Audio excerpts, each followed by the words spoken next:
it out.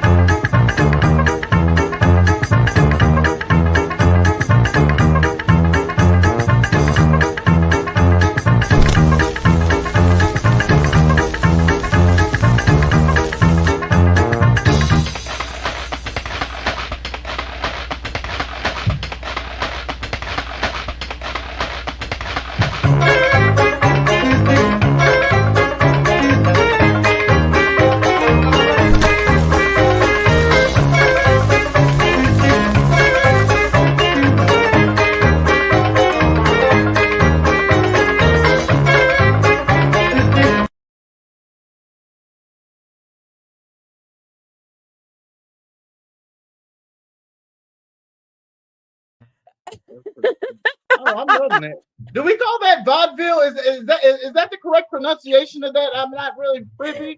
I saw some wrestlers with that gimmick at one point, but the godson is over here really praising. Hey, I was really praising this introduction. Hey, he is into this shit. Let me just tell you, we're gonna kick this thing off the right way. Tell her, godson. Hey, I was back here tapping my head. Could you see him? Could you see him? He was enjoying the shit out of it. Oh my god! Hey, as far as intro music, that's up there. Yeah. Hey, come on. Hey, that's Milk and Joe approved. That's Milk and Joe approved. Yo, what's going on, Kalisha? How you feeling tonight? Hello. Thank you so much for hanging out with me, you guys. Honestly, it's Casey with Pinecase. I got Milk and Joe from Milk and Joe Entertainment. I am so excited to have you guys. That was not the video, but it was close. So okay. Sorry, but that was great. I was like halfway through, I'm like, okay, you know what? I don't know. Do we just like let this happen? You're committed. You're committed. What do you mean? You are committed. Hey, first of all, you didn't even need to say that. It did what it was supposed to do. It got us here. Hello. How y'all doing? Oh, let him think that was the genius of it all. Okay. Even in error, we are righter. Absolutely. And you know what? It's funny, when I was listening, like when I was building it, that it played like a bit of it, and I was like, it's a whole vibe. And I know, like, you know, this time of the year we come down on each other, you know what I mean? Names get thrown around and stuff. So I don't know. I mean, let the haters hate for a second. Everybody else can love and appreciate. Because I mean, hey man, you know, I've had a crazy few days, and today was probably one of the most hectic. Yeah. But one of the things I have found myself saying to the families that I work with, and I mean it from the bottom of my heart, and that is, I hope that the joy of this season comes and dwells in your house. Ooh, I like that. Come on now.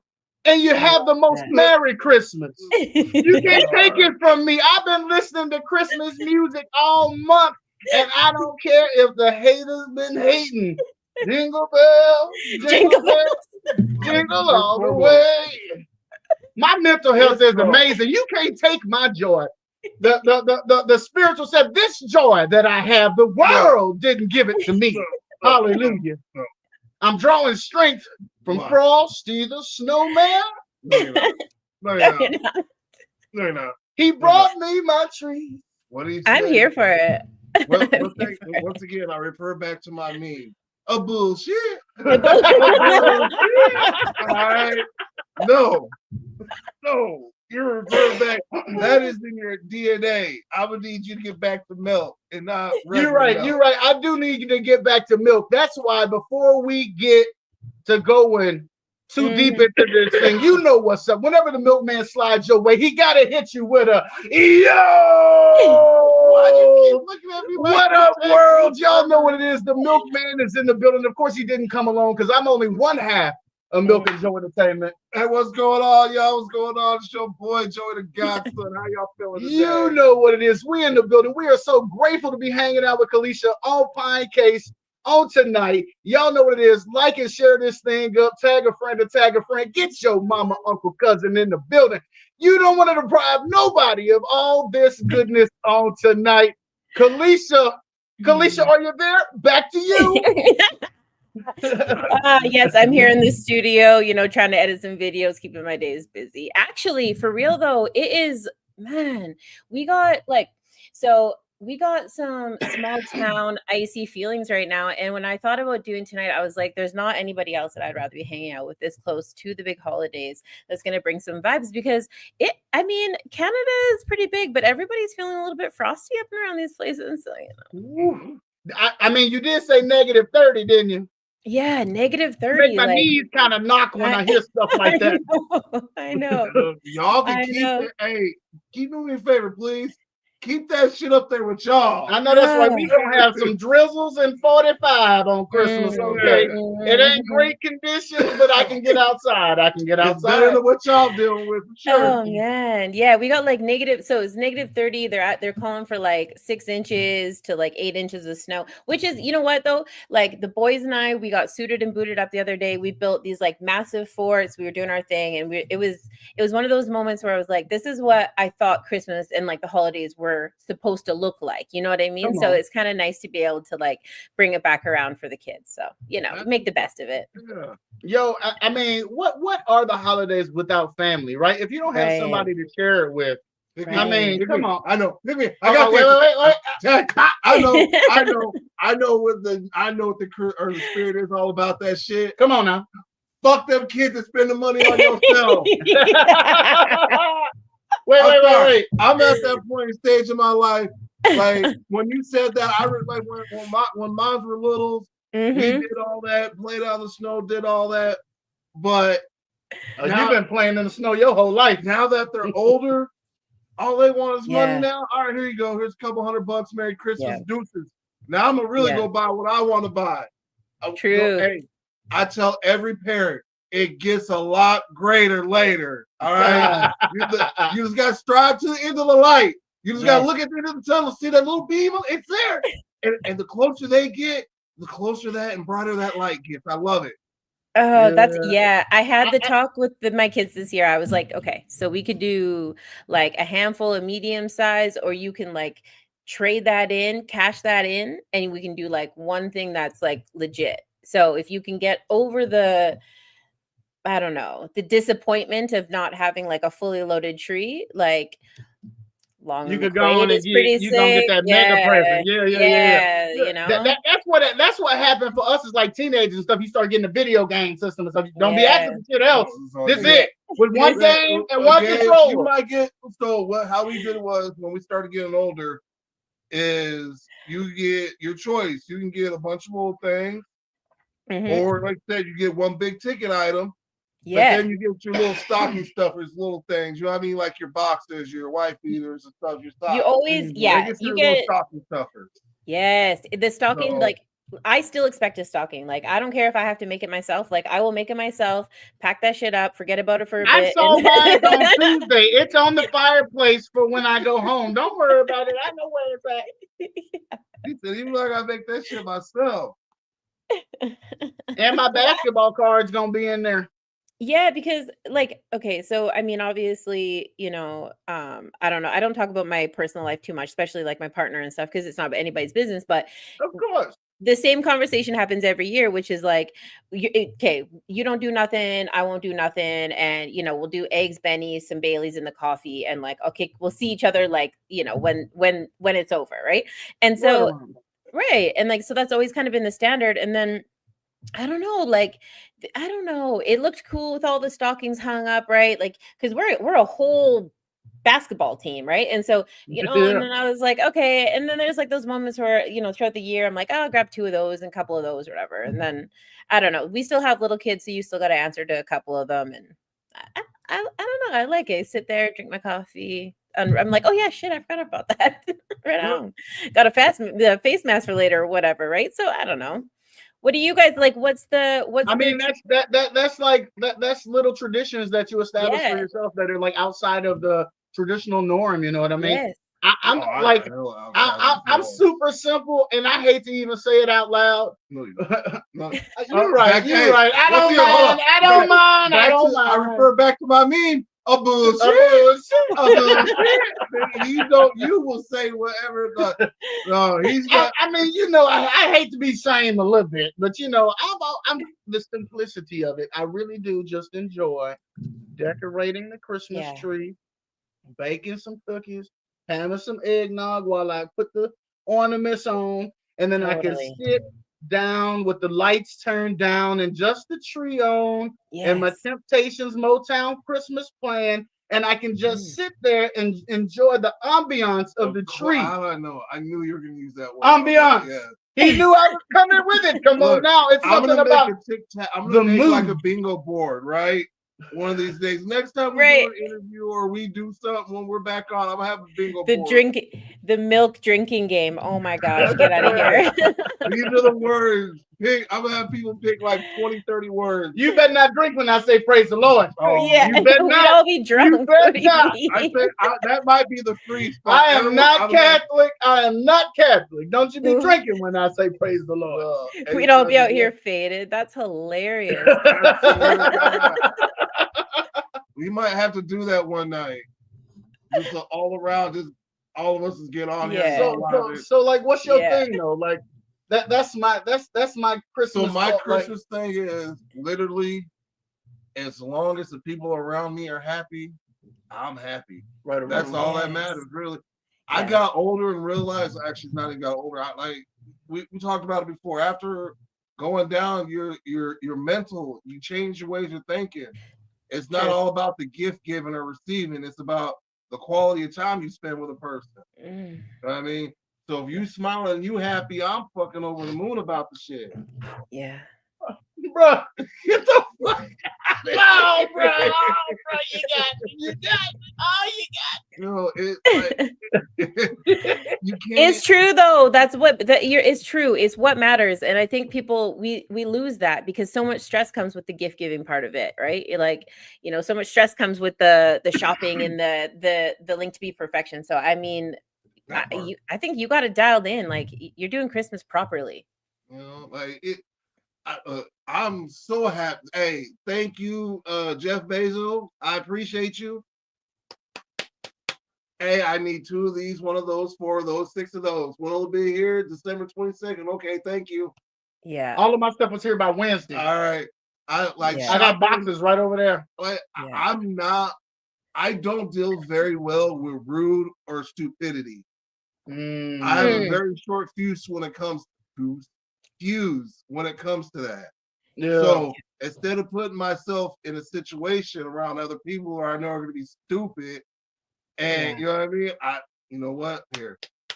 Is that why you sent your wife shopping without you? Because she called me after you left the phone at the crib, and she told me how she had to deal with the rude people at the store. It was not the experience she was looking for. So she was going for her secret canine gift, not for us.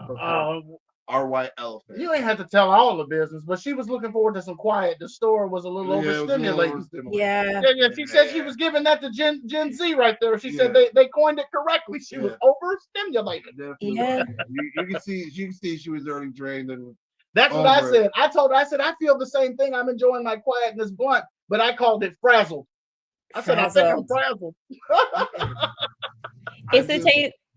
It's the same type of thing. Like it's exactly that describe. Like I don't know if you guys know this. I think maybe we've talked about it before, but like West Edmonton Mall is like it's just down the road, right? And when I was like, oh, I got it in me, but you got to set yourself up like for success in order to go shopping these days. I don't care what generation anybody is. Like you got to set yourself up for success. You got to like make sure you talk to yourself through, everything. You got to wear the comfy outfit. You got to like eat before you leave, even if you're planning on the food court food, like eat before you leave so you don't have to go in there all crazy. Like it's like a whole day just to make sure that I got what I need to get on to then get what I need. Hey, don't go in here ill prepared. Don't go on there on a whim.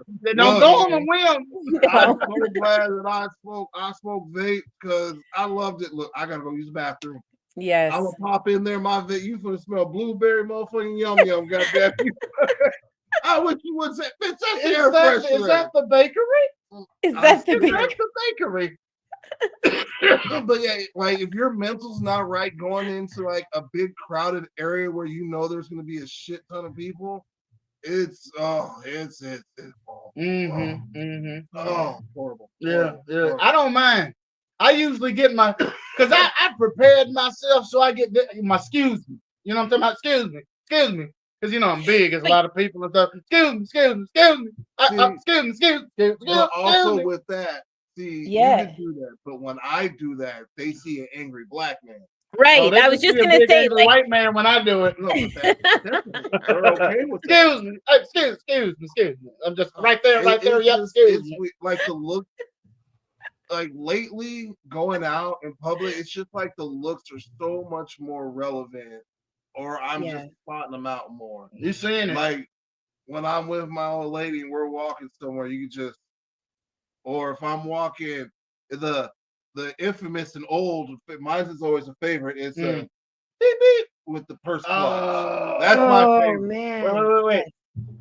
Yeah, that's my favorite. I love that. So. But what I do now is every time I see you clutch your purse? No, I instantly beep beep and get to my wallet. You just start grabbing your ass. I probably don't even understand. I don't even mean to be like that, but like you really out here doing that to people, like for real. For real. Like I'm learning how to give the same energy back that I've just been so docile for so many years. Back in the day when white folks used to manually click the lock door button, you remember that shit? I used to love to do that to them. Every time I rolled by somebody white, I'd be like, click. Like the new thing, I'm calling it out. I'm matching your energy. How you're doing it, I'm doing the same thing back to you. Like all that. If you can't take it, then don't get that shit out. Oh, you see me, I see you. We see each other. We see each other. I don't want nothing from you. You have nothing I want. Yes. But that's a learning curve because it's hard not to switch just to be a straight dickhead like you stupid. But we're working. We're better than we were yesterday. Right. There you go. You say, I'm glad I'm not where I used to be. Or how about this? I'm not where I want to be, but I'm not where I was. Exactly. That is, I mean, that should be on everybody's bumper sticker. Never mind all this political stuff. That's like that should be the national anthem right there. Oh, yeah. Let me read that. Don't let your president. Don't let your president. It says, "Don't let your president get your ass whooped." We are not our ancestors. I'm not playing with these people no more. The passive aggressive racism, the snarky looks, the I'm better than you. Like first foremost, you're not. Secondly, you're not. And thirdly, I will with no hesitation. I look good in orange. I don't know about everybody else. I don't. I look good in orange. Black is real good on me. It's slimming for my big frame. Yeah, I know. Here playing. I can't be bothered with that. It's not even the look. It's not even the orange. It's the processing that I can't be dealing with. Like, never mind once you're in there and it's like I don't. The time that it takes to be processed and all of that stuff, like once you're in there and you can get comfortable, maybe, and commissary is not too bad, fine, but there is something about the moment when the freedom is taken from you and then you got to deal with that part. Maybe that was too real, but it's like, I mean, people really that is definitely the truth. Like that, the waiting, the like, especially in booking. So like down here, our booking area is set up to where you can damn near see outside the door. You can see freedom right there. And knowing that your freedom is 10 feet away and you can't get to that because someone said you did this, it's that feeling. I'm like, fuck it. But once that door closes behind you and you up there, now your mind's got to switch over quick. I'm in here. I can't do nothing about none of that shit out there no more. Let me get this shit together in here now. Exactly. Yeah. And then you can settle in and kind of. I mean, it's not anything to get used to, but it's that stretch of time for me that I am not interested in You know, we talking about the holidays, and there is one question, and I don't know if you had it on your list, and I hope I'm not jumping the gun. But just in talking about Christmas, and we always open, honest, and transparent. For the most part about our lives. Talk about what it's like to be away during the holidays. Yeah, absolutely. Oh. All right. So real talk. The first time, it wasn't hard. So I did. So when I was in the county, I didn't have no kids. It didn't mean nothing. So whatever. I'm in here. It is what it is. Yeah. The first time I went to prison on the holiday, I was only 30 minutes away. I was in Pontiac, so I'm only right. So that's like a 45-minute drive from here to where we're at. Mm-hmm. So they were there. I got to see them. It was the second and third time that I was away for the holidays that it really hit me like, damn, my kids are out there. They opening up presents. Dad's not there. They're wondering, you know what I mean? And then the loneliness of being in there by yourself, no family members, none of that joy, because everybody's not going to be on the same mindset that you are. You know, you're trying to be happy, positive, and all that, but there's 60, 70, 80 other people around you that are like bah humbug. So you get caught up in that. It's contagious. It is. If you don't, like I said, going to prison, being away for an extended period of time, away from your loved ones, significant others, having someone tell you day in and day out what you can do, where you can do it, what time you can go eat, when you can do this. If your mental is not strong, you're not going to make it. You're going to be one of the ones that either get taken advantage of and getting bounced around from PC to PC. Like, no one ever wants to talk about the suicide rate in prison. Like, you don't talk about it, man. It's got to be high. Like, it's got to be high because I mean, I lost somebody who he was out for like a hot second, and they gave him like it was some nonsense. I don't know, but they were like, we're gonna give you like a federal sweep. So we take all of your warrants, put them together, and then we're gonna come up with a plan. So you got like 3 days to like sort this out and then turn yourself back in. And I mean, I don't know if he had ever planned on actually turning himself back in or whatever. That's his business. But the thought of going back in there, like he took himself out before he had to deal with that. And so I would imagine that like the suicide rate inside must be astronomical because dudes are, taking themselves out with the thought of having to go in there. We talk about it, we look into it, and like it's so I've personally never been in a joint where it's happened, but I've been in plenty of joints that the guards have told me, Christmas time people like this are not strong. There was a guard in Pontiac. Oh my God, what was his old ass name? He looked like Barney Rubble from the Flintstones. One of the Baldwins. When I tell you he looked just like this Vic, that's all I called him every time. What up, Barney? You know what I mean? He looked like him. I was like, tell me I'm wrong. Go look it up. But when you get out of here, go look it up. Go look it up. And he looked it up. And that next thing, he's like, you son of a bitch. But he's like, he's walking. He didn't know who you were talking about? Like what? Yeah. Wow. At that time, he would have been. Talking about the Flintstones. Yeah, I was 21 in Pontiac. So he would have been like maybe 50 something. Okay. 45, 50 something. So like he was older than me, but he looked just like, go look that shit up. Tell your wife to go type that in for you. You know what I mean? But, that was my favorite movie growing up, by the way. Like I was obsessed with that movie growing up. But anyways, that's besides the fact. We talking about Dan from Roseanne? Yeah. No, that's Fred.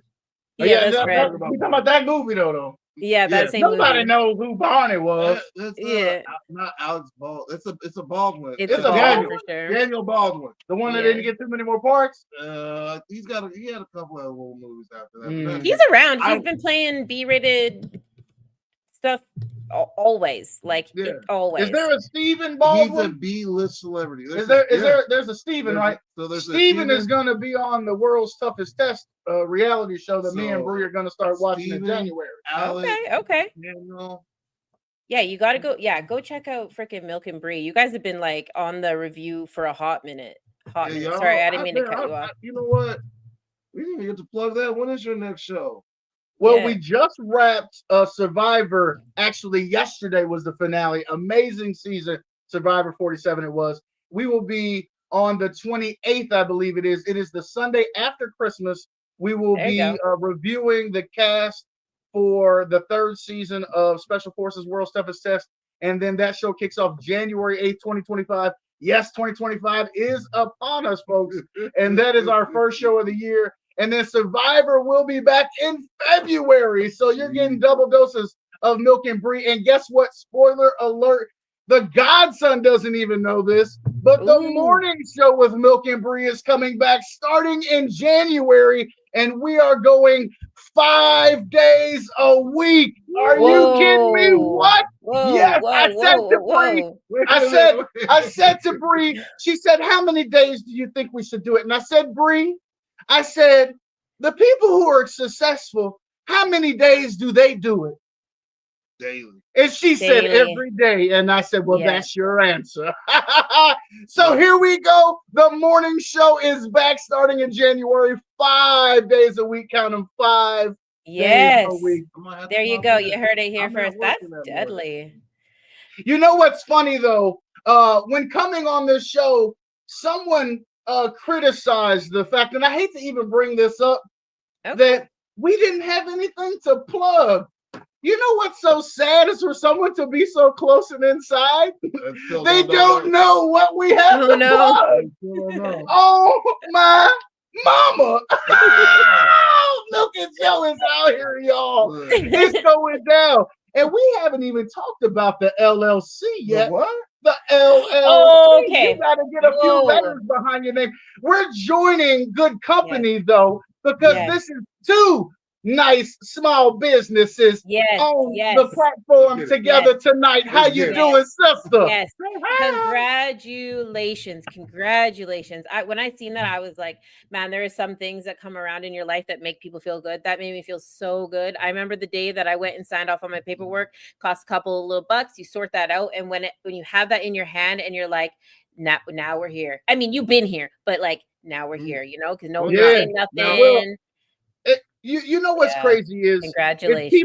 People have shown love, including that person. But my response has been this, and I don't know how the Godson feels about it. He can speak on it himself. But my response is thank you. Yes. And this is just another small step in the journey. Yes. I mean, we've been in this for over 4 years. We've been doing this 5 years. Hold on, 5. 5 years. How long have I been in the house?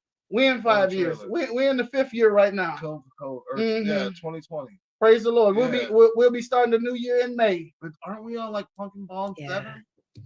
No, I don't know. We shouldn't do math on camera again. I feel like we tried to do math last time we was here. I don't think we should do that. Let's don't do that. Okay. We're not going to do that.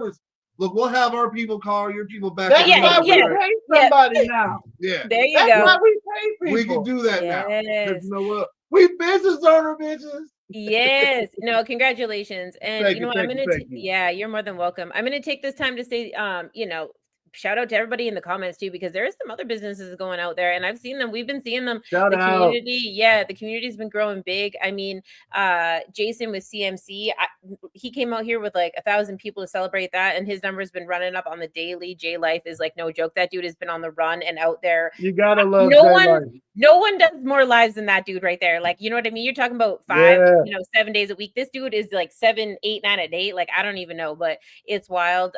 Felice, he's actually jumped on and done admin for us. He's taken over the group. So if you guys haven't noticed him already, and Candy Harris actually jumped on board with us. She's got a backstory. She's actually been part of Pinecase since Pinecase was Pinecase, to be quite honest. The bursary is actually in respects to her brother who passed away. Actually, back to the suicide conversation, which we can touch on in a second, but you know what I mean? Like, we're all in here together. We all understand it. But yeah, it's absolutely crazy. Let's 5 TV is always coming through and sharing our content. And I know that we missed out on the case of the Mondays last week, but listen, it was -30. My phone died. I don't know how else to explain this to you. My grandpa was not playing. He said, you guys can go ahead and celebrate Christmas, but you can go ahead and drop me off at that airport over there because I'm heading to Montego Bay. That dude Dipped. Hey, Oh, bro. I'm leaving on a jet plane. Hey, he said, "Call me when this shit melt. I'll be Yeah. back." Like I swear to what? God. Hey, a wise Oh my man. God. Listen to him. Hey, you heard her say that her phone died immediately. Look, I'm telling Yes. you. As It soon was as she stepped outside, the phone said, "You know what? I'm done. done." Mhm. Done. I'm telling you now. There is no way in this God green, loving green planet Earth, whoever you want to call it, the guy in the sky, whatever, All that. at 30 minus anything, you gonna get my ass out of that cold. You better be lucky if I get up out under the blanket. All right. It's Like, wild. It's not It's happening. that's wild. better. But Mm. it's more of a bull weed. Like it's good bull weed. Don't get me wrong. It tastes so good. I'm about to say I rolled it and you rolled it. Yeah. I got it smoking better than you got it smoking. You're But wild. yeah, That's wild. sorry. No, We were having it's some fine. My technical difficulties apologies. over My here. apologies. You know, Listen, We it be be real over. weedology just happens. You know, we weed need it. We need it. Cali's over all day long. Like we need it. It's the conversations that don't always happen around here. I never even went. I couldn't go. Never mind a Christmas shopping, but like I wasn't going anywhere without smoking when I was younger. I don't know what point did that change, but like it was so part of my daily routine that I didn't understand like life without it. And so when I hear people like, I know the smell, the taste, like all that, like and it's not to say like I don't partake in medicinals nowadays. I just don't have the same. It's just not ingrained in my DNA the way that it used to be. So all the weed Oh talk yeah, I'll yeah, always yeah. love. It Always. doesn't have to be an all day thing. It doesn't Mhm. have to be when you know what I mean. I like to indulge in the evening. I like to Yeah. relax. It's a good Yeah. way to just kind of unwind for the day. Some folks like a glass of wine. I like Right. a little THC in my life. You know what I'm Right. saying? Absolutely. So do Absolutely. you this is where I say, do you want me to be honest or you want me to just Talk about your wine. no, for one, I'm not a wino. Never could be. No, when I tell you I go through about 2 of these a week, That's Mhm. 2 grams of concentrate. about 1,000,000 of these a week. Like I smoke and I love smoking because the world's so much better Yes. when I'm high. I like, and it sounds like a junkie thing, but it's not. No, it's It's not. It's just. He said, "I know I'm sounding real cluckish It's right now and just. shit." I don't yeah, know how to but let's explain it. but let's be real for a second because listen, the junkies aren't even on the wrong. Like I'll sit here and say, like, there's a reason it might have a negative effect and it might affect your life in the following ways. And there's a reason why maybe not all of these, rituals are maintainable. But everybody catches a glow for all sorts of reasons. So, I mean, I like how you put that. I like how you put that. I've never heard. Everyone catches. Hey, that's the Bruce Lee. Everyone got the glow. That's approved. Hey, shine on me. Shine on me. Get my damn glow. Get my damn glow. But yeah, no, you're right though. Like, and I've always said this: no matter what glow someone's trying to glow like, yeah. I'm not looking at you no different. That's you. And I said it before. I'll say it again. I'm saying it to the day I die. As long as you are not a piece of shit, I do not care what you do. There's never no judgment. None. We just might not be able to love you as long in person. That's what, for every episode that I do, there is either like a pre-meeting or a post-shift conversation, and it always goes the same. And it's like, as long as you are not a piece of shit, like I wish for every single time that would be the most deadly reel at this point, because the B-roll on how many people have said that on this show is like, and that's the standard. Like that's life. If you are living your life and doing your thing and you are not impeding on other people's happiness, then do you, boo. Ain't nobody. Well, I'm and certainly that's not the worried about part, it. right? Because Yeah. the spirit is collaboration and Yes. creativity and building community. It's when we begin to infringe that it becomes uncomfortable and it stifles creativity and progress and growth. Yeah.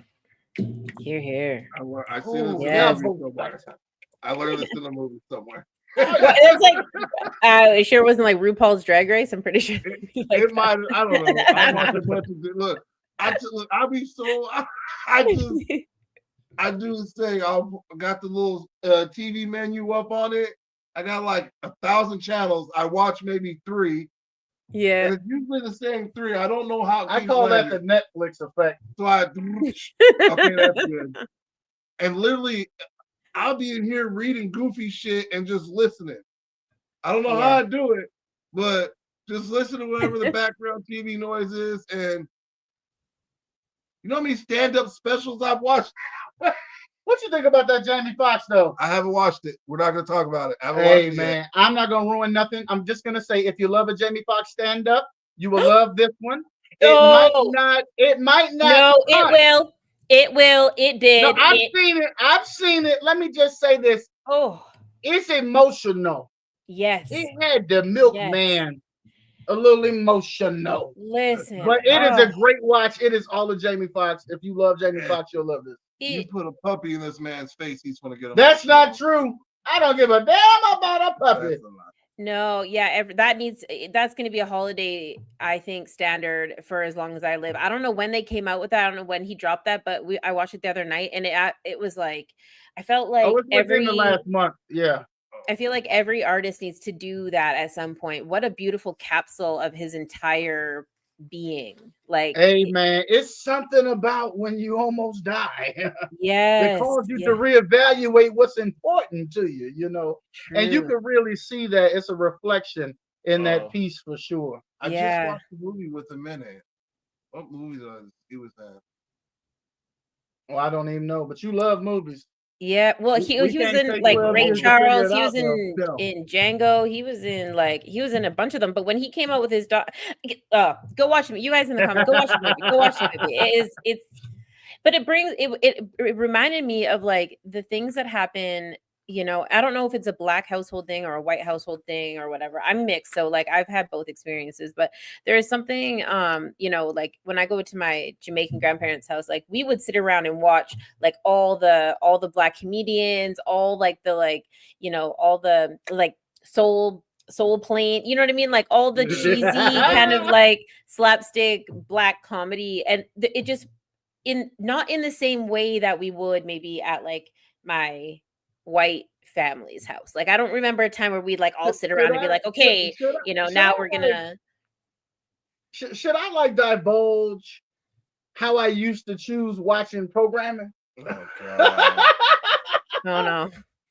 I'm fearful. I am I'm curious. Fearful. You remember not? Look, remember I said I hate to say this out loud. And what you gonna say? Say the thing. No. I hate to say this out loud. Oh shit! What you say? You're right. Oh God! Say it. Might as well. Just rip the Band-Aid off. Rip it off. I wouldn't rip it. Well, I would pull. I hope somebody's hair is stuck in it when I pull it. I don't give a good goddamn what you think when I say this. And I mean that with all love and sincerity. Because we are who we are. We are product of our experience and our culture. We listen and we do not judge. All right? We listen and we do not judge. Yes. All right, there you go. That's the greatest trend that has happened since I love who knows when.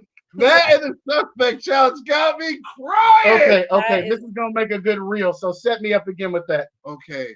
We listen and we don't judge. Okay, so look, like when I was younger, and when I mean younger, this was probably into my early 30s. I've always been comedy, if you know me, but I decided what I watched based off of whether or not there were Black people in it. We listen. We don't judge. I said, hey, Joe be like, you want to watch such and such? I'm like, who in it? Anybody Black in it? Ain't nobody want to watch that shit. Jesus. I'm not judging. Don't judge me. I have evolved. I watch action movies now.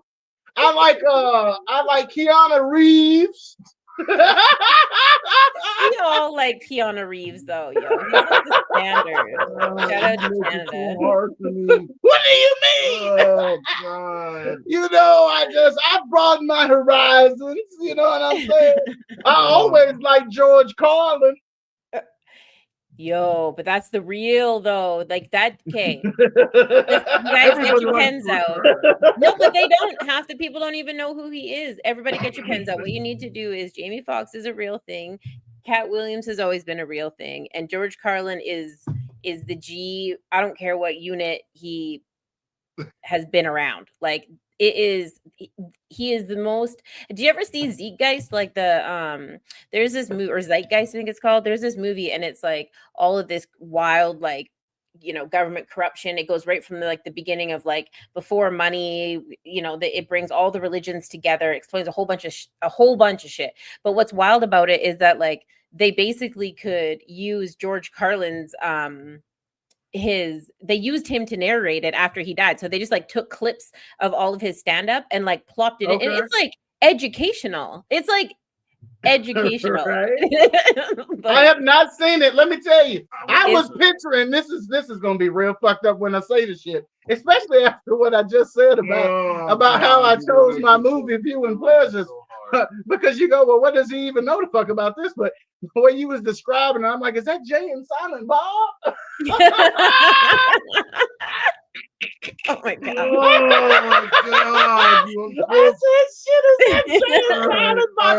And I couldn't even. Hold on, no. I couldn't even remember that for a minute. I was about to say, you know, the one with the silent motherfucker in it. I'm judging. We listen and we don't judge. Come on now, don't you judge me. Don't do it. Don't do it. We're gonna have to roll that off scene. We're gonna cut that. Talking about B-rolls. Oh my gosh, that's wild. He said this can't remain in existence. No, not that one. Oh, we're live. Someone clip that. Ooh, please clip it now. That's so funny. Oh, shit. We just derailed this whole thing. Sorry. I apologize. Wait, no, that doesn't really work there, does it? Go ahead. I was gonna say we listen and don't judge, but really we're sorry, and it's back to you.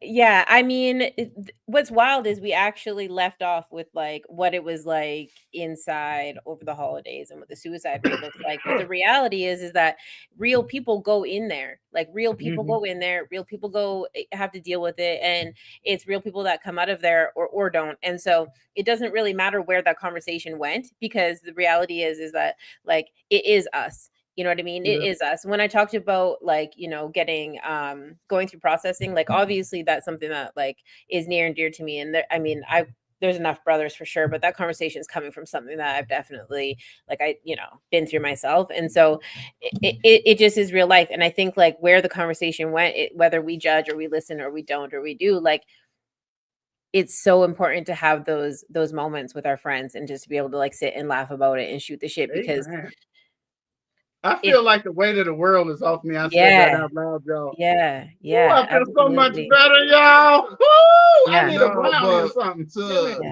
Just to add on to that, I'm always acting silly. I'm sorry, y'all. The mental of it, like, it's not. Oh God! And you know what's messed up is I was watching the clips and I did a lot of the stuttering thing, trying to get my thinking right and trying to get my sentencing out, and I was like, I'm gonna do better tonight, goddamn! I'm gonna make sure I get it out. Wait, you watched yourself? Yeah. He hates to hear his own voice. Really? Because I sound like my spare parts, right? I don't think you do, but whoa! Wait a second. You sound like your spare parts. Like you sound. Okay, that I know what you mean. I think I have a twin brother, and when I hear myself speaking, that's who I hear speaking. And I hate that. I love the man to death. It's my brother's. I'll ride and die with it. But I hate. So when we get the that's so funny. Do we like put you on auto too? Lisa, you're right, girl. I hear you. I see you. Yeah, people hate to hear their own voice. It's true. You know. So I live with a twin. Like I live with. Yeah. Like he's a twin. Do you hear your own voice? Solidarity. Well, I'm not a twin, but I understand what you mean, because they're identical, and they don't think they sound the same, but it's totally the same feeling that I think that I have when I listen back, mind you. But I don't know, like, but hold on. Aside from it being like your twin, do you ever, when you listen to yourself, do you ever feel like, and like, I feel like this kind of goes for all three of us, like, because when I listen to myself, I'm like, I sound really white. It's one of my voices. Yes. Right? Yeah, it's one of my voices. Like, I sound And no so matter white. how, like, no, and I try to be Yeah. conscious about it, and I try to, like, sometimes deepen my voice to make it sound a little Right. deeper, or try to change it, whatever. But no matter what it comes out, if you were just to play my voice, I'm like, hey George, what do you think about them guys? They play this year, huh? What I will say is like the more you're on camera, the more you're on mic, the more authentic you become. I think the more you find your own voice. And I Milk, you think for have it me, like what locked I've down, though. enjoyed I so don't much in the even. journey is Yeah. like allowing all of my voices to be, and that's what I say, it's one of my voices, because Yeah. I'm allowing all of my personality to come out, which is Yeah, not just, the Ebonic speaking Milk, or the proper speaking Milk, or the joking Milk, or the serious Milk, or the social worker, or the minister. You know they made two right. movies, right? I think it's called I think it's Yeah, How that's exactly many what it's personalities called. do you Man, have? I was being nice saying they made movies about it, you should watch them. But if we're gonna go there, yes, that's exactly what It is did. a beautiful mind. Right. That's another movie they made about it. Oh, true. That's He said, hilarious. it's not but real. do you understand what I'm saying? Yeah, exactly. But you have yours dialed in so well, and that's why they sound so good. Like, even at the beginning, when when you're introducing like you and Joe, and you're like, okay, like, we're gonna include our girl in this and all this, like, you know how to like exercise your right in that personality, and then you use which one is appropriate. I mean, obviously they're all you, that's clear. Yeah. But yeah, you definitely know like when and where and why. I think for me, it's been a road, because I grew up in the hood, but in order to be like employable, it's, you know what I mean? Like, I couldn't be a street. And so as an adult, I'm like, I do the same thing, maybe not so much on the podcast, but in real life. Like, I know my setting. I just spent a couple of days with my grandpa, who is very Jamaican, and speaks patois. And I don't know which one he prefers to listen to, maybe, but I know which voice of mine, or which maybe even personality of mine, we have better, deeper, more meaningful conversations within, Yes. right? And so, That's without real. being like, yeah, totally. And so, well, yeah, I think I think there is like a place before, multi, Well, I mean, because there's so much that comes into it, and in that sense, right. it's a lot of culture, right? Yeah, And so that's there's a lot of exactly. relatability and culture, a lot of Exactly. community and culture, right? Exactly. And so, Yeah. as we become more diverse and inclusive and Mhm. experience so much more, you go, okay, I have fewer opportunities to embrace my authentic culture, and so you Mhm. embrace those opportunities in those times, right? Yes. I'm Yes, getting aboard. exactly. I'm getting aboard. Aboard? What did I say? I knew culture was coming. I knew it. Wait, just because you hit can it guess, the trifecta. you're my brother. Of course, you can guess the words I might Don't worry about use. Yeah. it. Look, I'm gonna Calico, tell we're you gonna the word. need a bingo board by the end of this episode, I please. promise you. I promise you, I'm making a bingo board. This is coming. That is Right? awesome. I don't know what I'm gonna call it, but it's gonna be something. Milk's dialect. I don't know. Yo. Just make sure yo is Each on that. card is different. Yo is the with free different space. with Yo different personalities. is the free space. Oh no. Yo is What the did free you say- space. What I say the free space was? Oh, you got a free space already. Because you said the word. You said the word like 10 times from the beginning. I'm not T.I. This ain't No. expeditiously. I used that word earlier today in a meeting, though, and quoted T.I. No. I love that. That's what I love do. I'm with it. That's what Elisa I do. says, oh, wrong one. She said that like it sounds intelligent. I don't know about the white sometimes. Or if you sound ghetto, you can sound not as intelligent. Sorry, I read that really wrong. But what I was getting at is like, she's right, because you know what? It's actually my white side. I shouldn't say it's my white side, but it's definitely like that side of my family that is actually more street. Like my black side is maybe more like yeah. So I don't know exactly what I was hearing there, and I cast no judgment or aspersion. Sorry, yeah, let me say that again. But let me just say this real quick though. I don't think that you ought ever confuse someone's dialect Right. or the pattern in which they speak and confuse that with their intellect, because that is not necessarily the case, and your ass will get tricked. Yeah, I know. Which is the difference, like culture versus race. So don't do that. I mean, just because somebody don't look or sound like you, don't mean that they don't know more than you. Which is what she was trying to say, and I couldn't say. Oh, my bad. That's why I say I don't know what I heard, but I'm just saying, I bring some kumbaya to it. Yeah, absolutely. No, and you're right, because it's not always what you think it is. I love doing that. I love going out and people are like expecting me to say something, because there's a lot of times where like certain outfits make me feel good and make me feel confident and make me feel secure. Wearing a bandana makes me feel confident and secure. You can check all of my high school pictures, my graduation photo, every single one of them.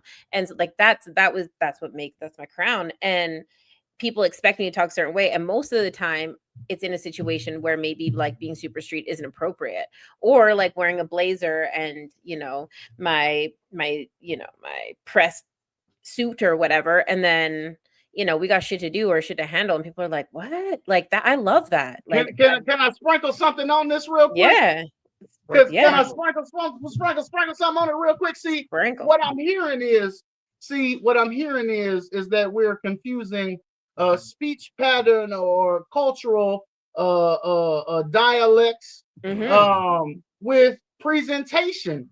And even if you come from some traditions, right, that so you can still speak the language, but what folks don't understand is that you have evolved.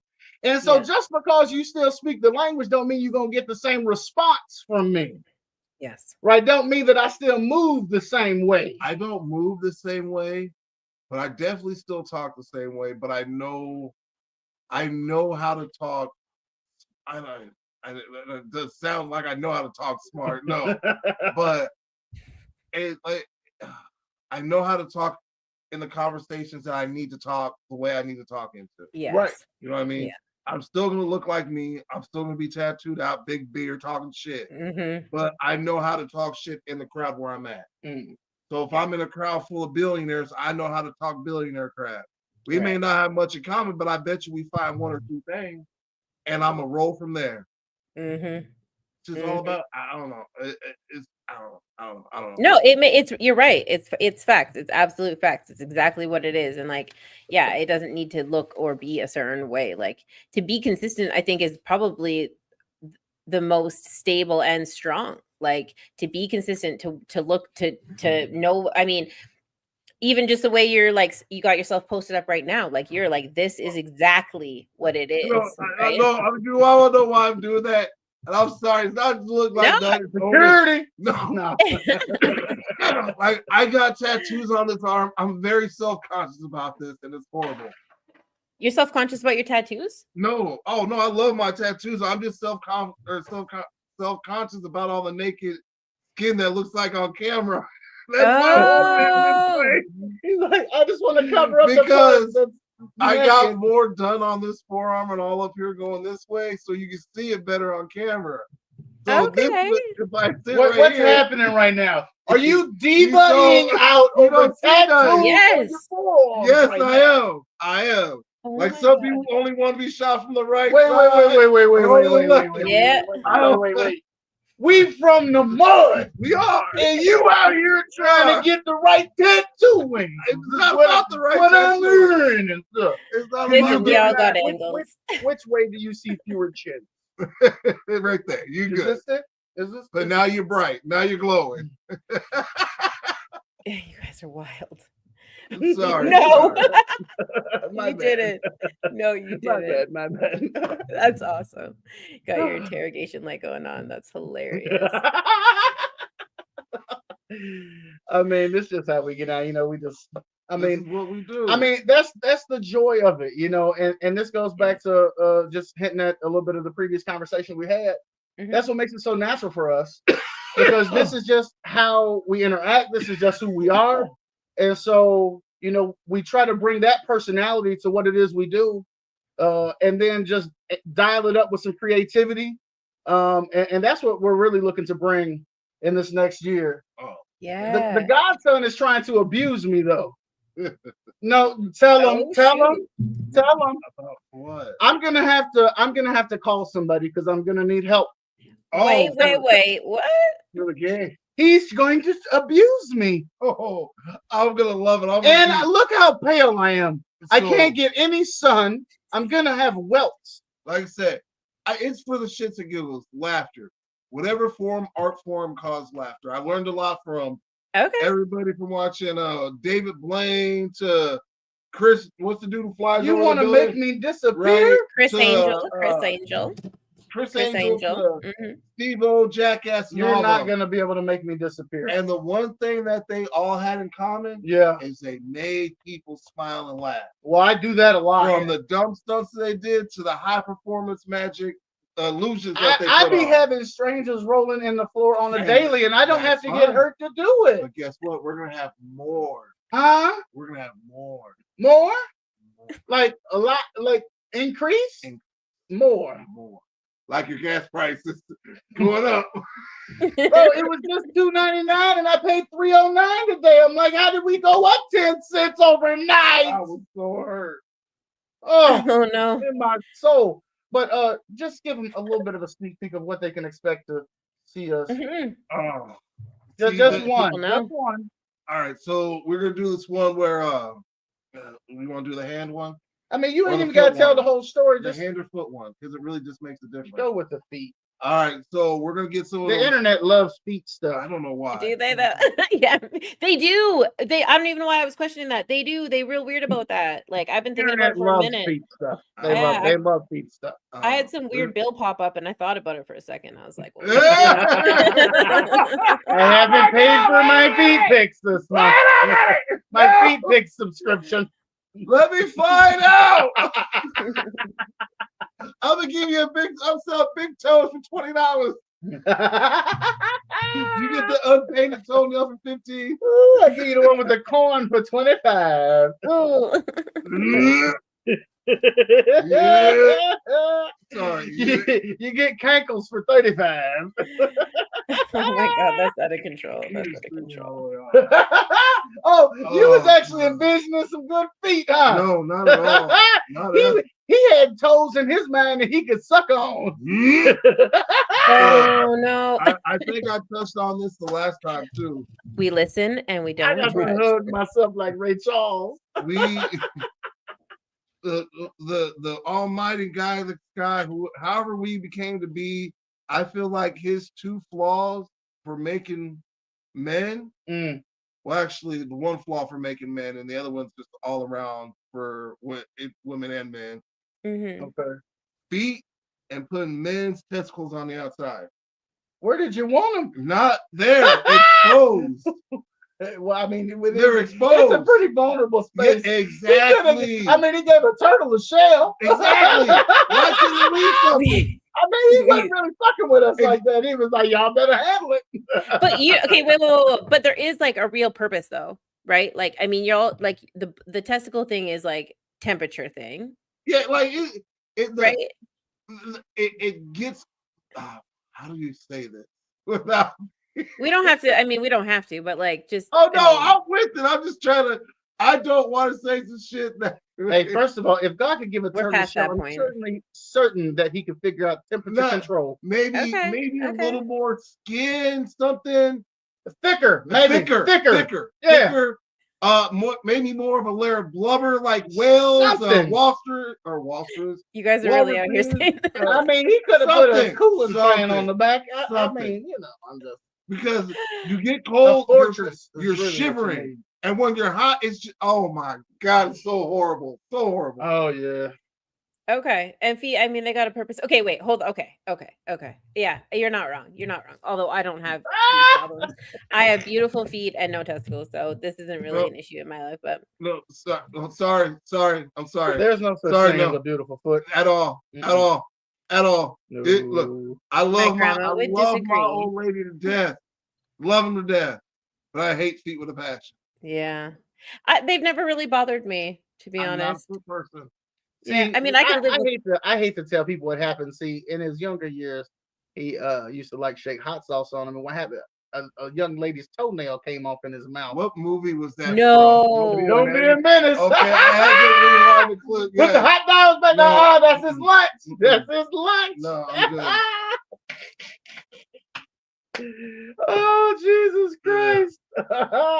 Bro. Sorry about that whole just. No, it's a. That is wild. Like, hey.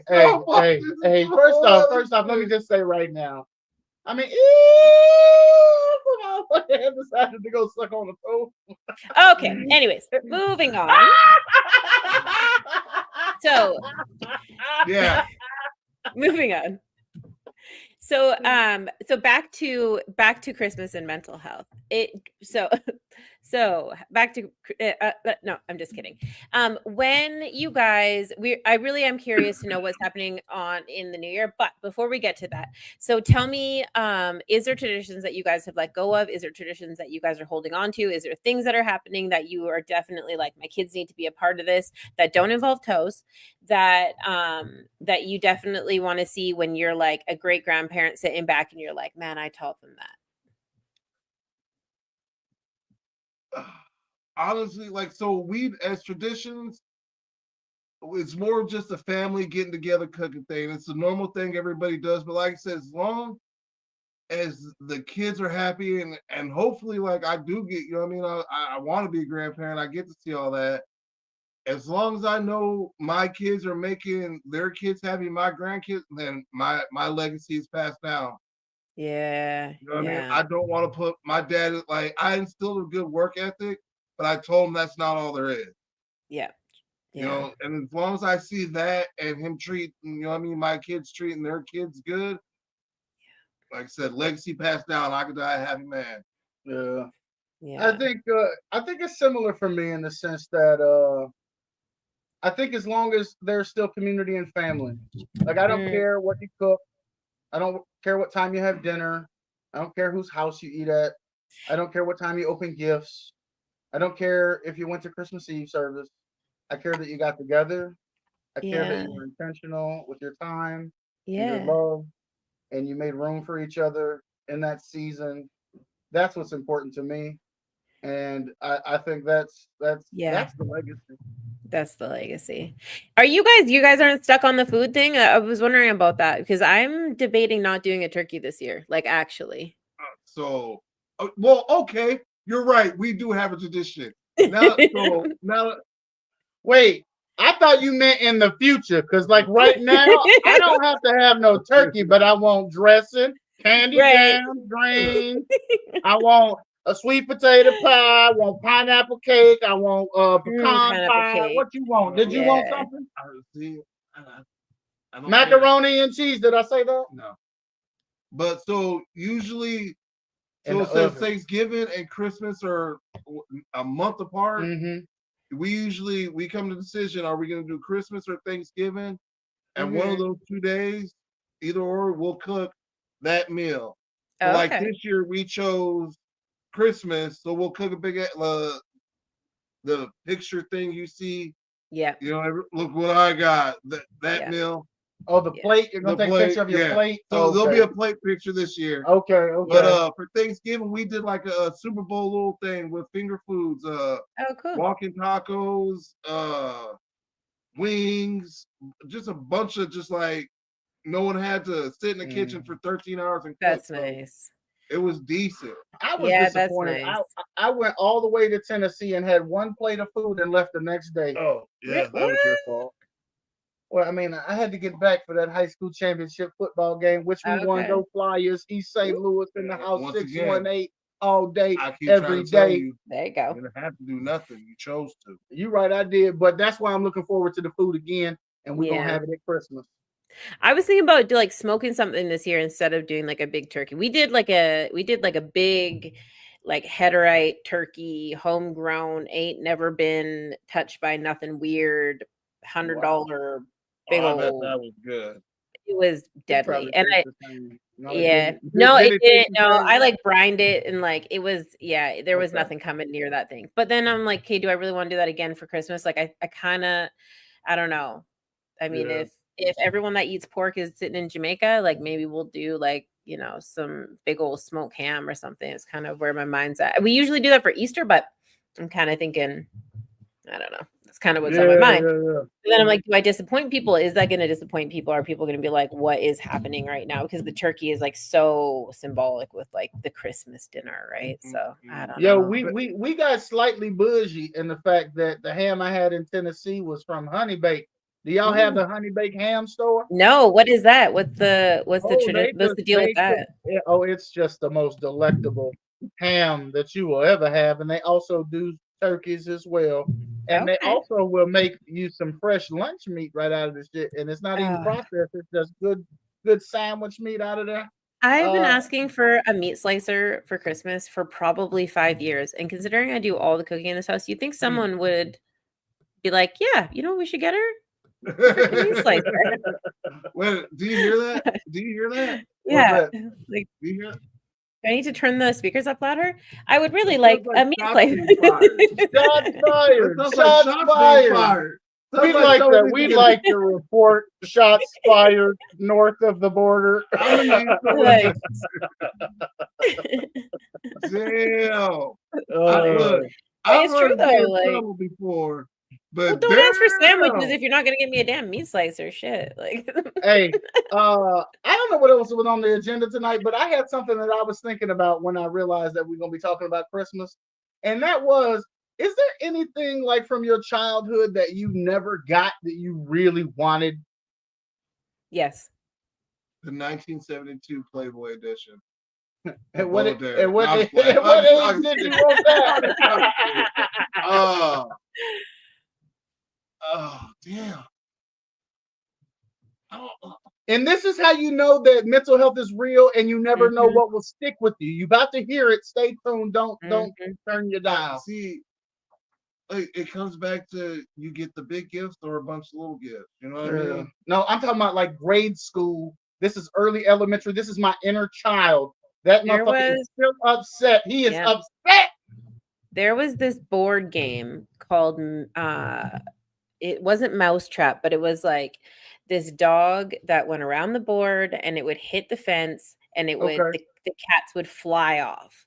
And I wasn't even really into board games at this point in my life, so I don't know why I needed to have this, but I was so serious about it. Like, I wrote to Santa, I told my parents, I told my teacher, like, and looking back, it was maybe like a $20 board game. It probably wasn't a big deal. It probably wasn't even a big deal in the even to then like, and I think why it was overlooked maybe was because my parents were like, what? Like, it wasn't like they didn't bike. Understand. Yeah, because it wasn't like a bike or like a pony or like, it was just like something so insignificant. But when I tell you, like, if I come across it even now, like, I'm buying it. I've looked on eBay for it, like all the things. And I can't remember what it's called, but it's like Hasbro board game with like this bulldog that like spun around in the middle and hit the fence, and these little cats like flew off. It was probably. I'm gonna join the hunt. I'm gonna join the hunt with you.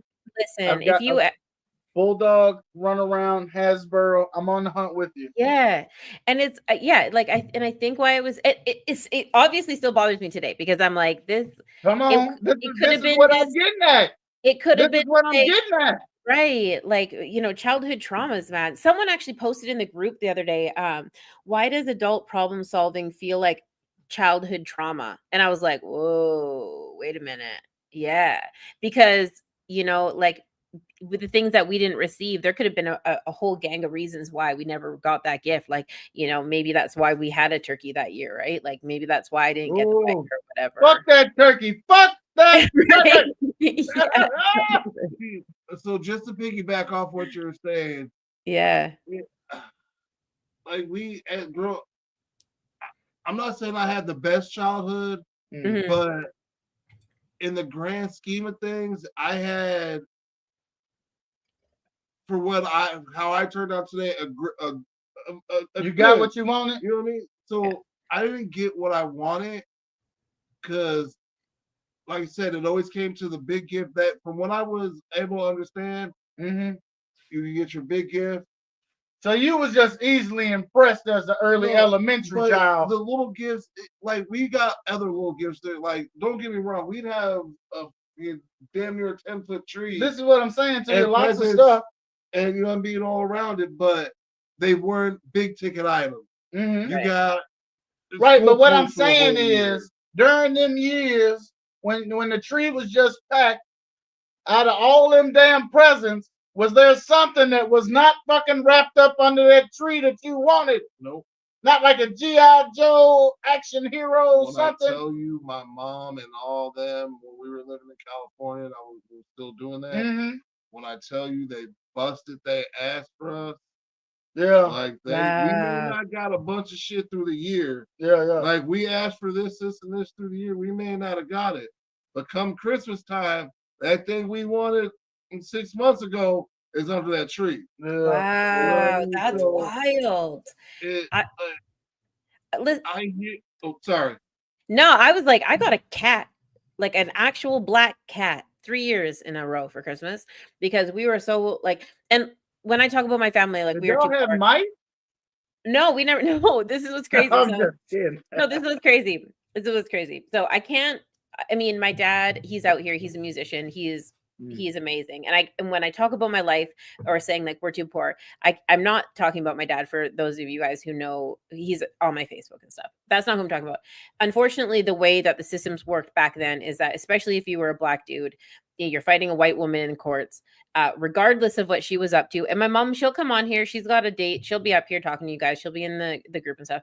She's going to help with some of the recovery stuff because she is somebody who has been in, active addiction for a very long time. She, kind of sways back and forth. She's one hell of a human being. And a lot of people call her Auntie Nammy Darla because she's fucking deadly. Like she's everybody's auntie. She's everybody's grandma. She's a fucking beaut, right? So when I say like, I was too poor to have this, like, it's no shade to my dad. It's complicated with my mom. But back then, the standard was really challenging because he couldn't fight a white woman in the court to take custody, regardless of the situation.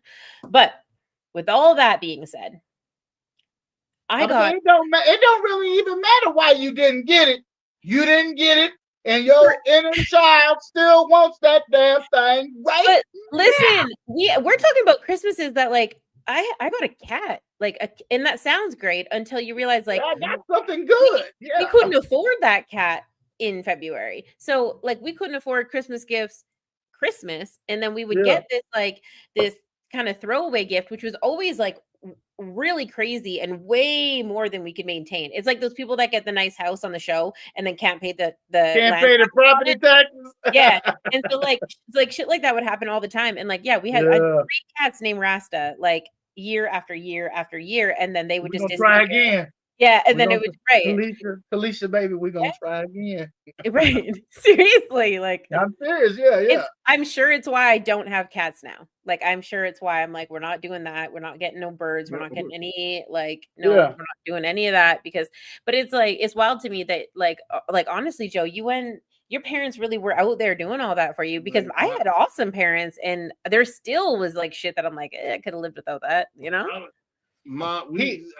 gotta be being nice. He gotta be being nice. My mom, my aunt, my grandma, my grandpa, my uncles. Like it just wasn't my mom. Right. So my dad wasn't there. Like I can't even call him my dad because even a dad tries to be around. So the guy who was just happened to bust, he contributed to this.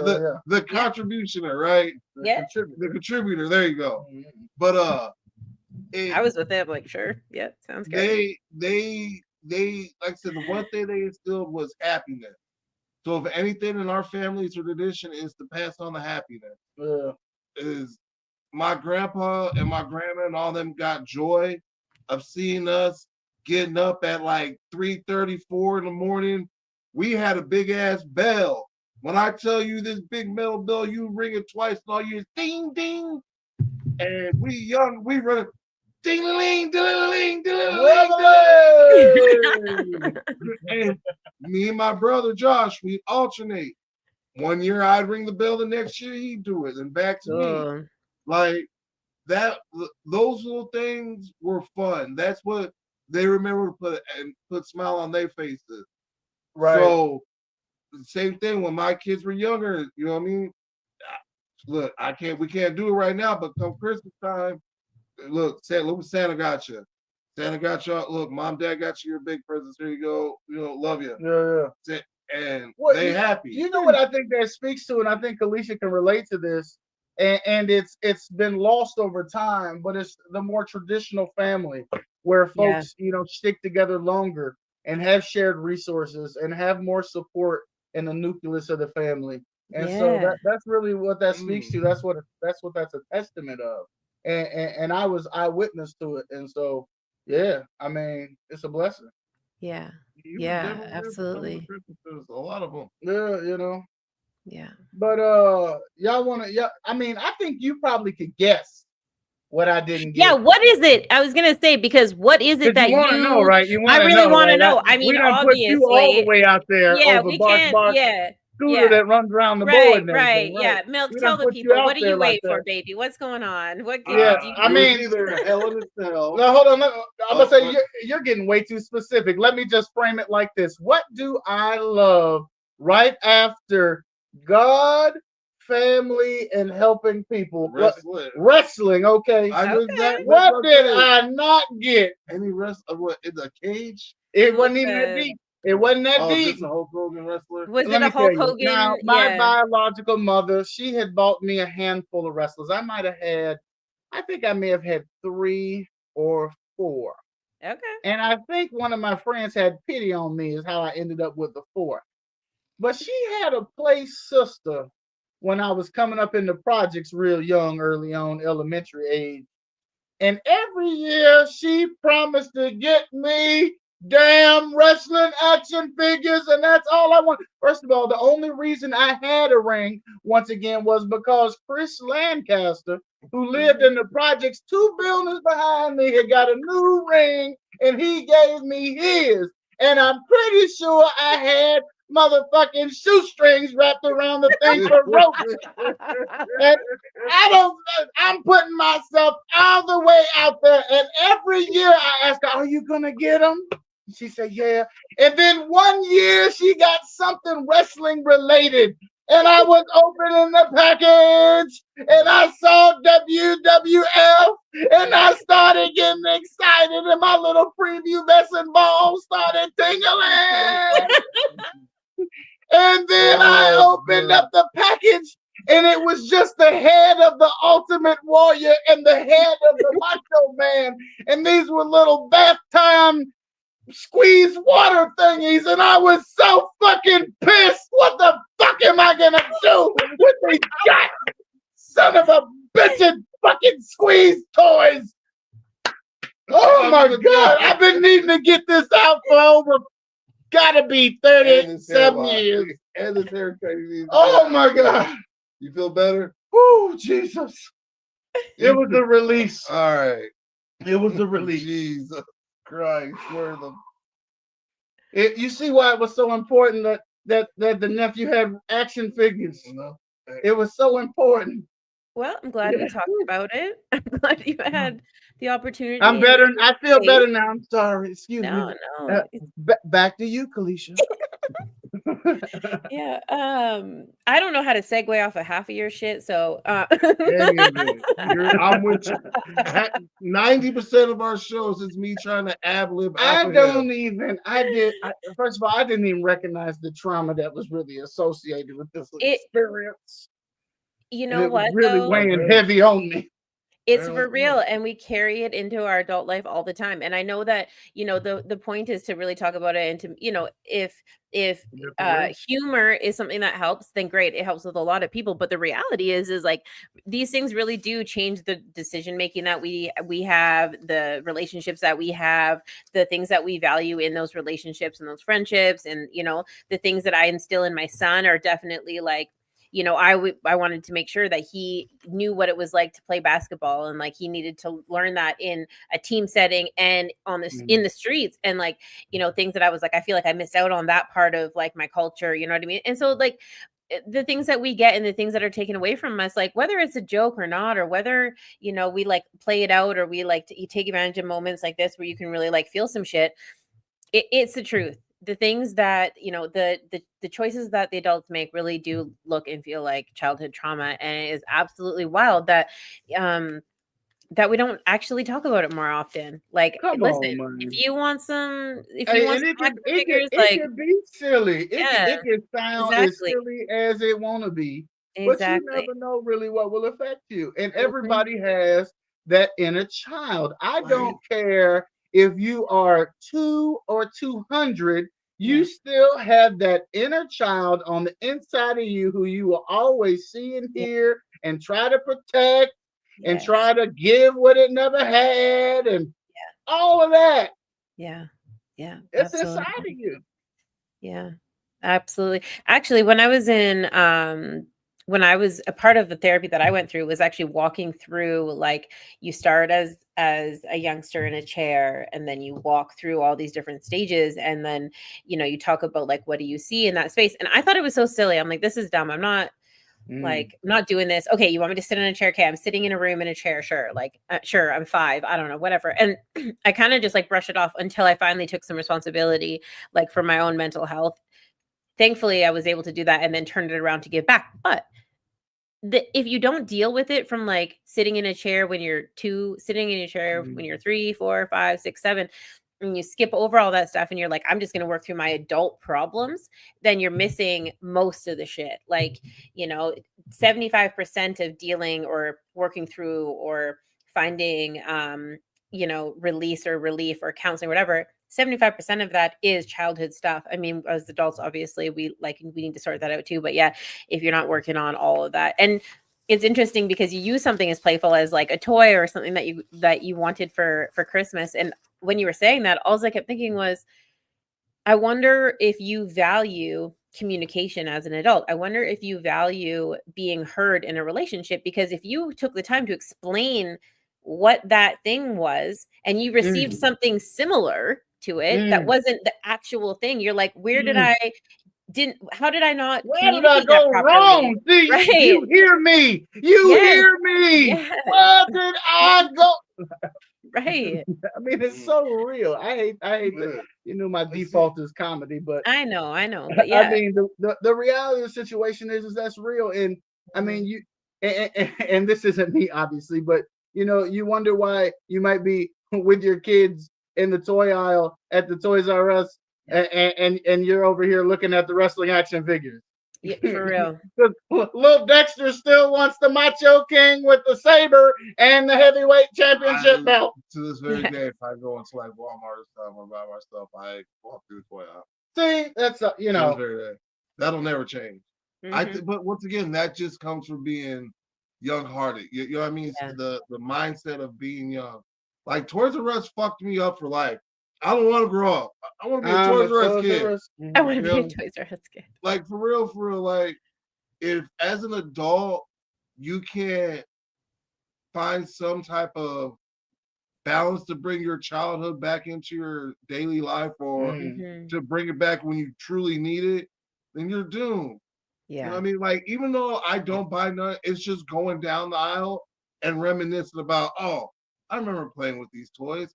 I remember when these toys used to look like this. Can I Yeah. go a little deeper? Yeah, of course. Yeah. Can I go a little deeper? All right. Now, Joe made fun of me, and we referenced the beautiful mind when I Mm, talk about all of me of course. that Yeah. over time I have been sharing with the world. But let's seriously sit and consider how many people sit in your chair with you right now. Oh, I know. Actually, I can tell you. We have that inner child. Mhm. We have that you at work. Mhm. We have that you at home. We Mhm. have that you who is annoyed. We have that you who is creative. We have that you that is the dreamer. We have that you who is the procrastinator. Mhm. We have that you that is the self sabotager. Yep. how many people sit in the chair with you? Well, and even bigger than that, Milk, I'll tell you right now, I could tell you what part of my personality came from my godmom. I can tell you why I listen to the music that I listen to that soothes my soul when I feel most like her that day. I could tell you the personality that comes from my stepmom. I could tell you the part of my personality that comes from trauma from other things.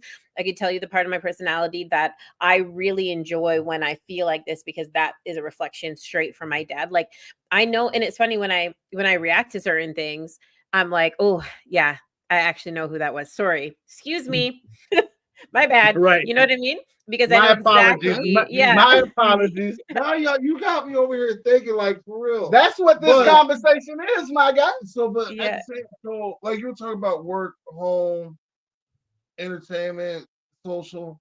To me, I'm Joe. I'm like at my job, it's who I am when I'm in the streets or at home. I talk shit, I get the job done.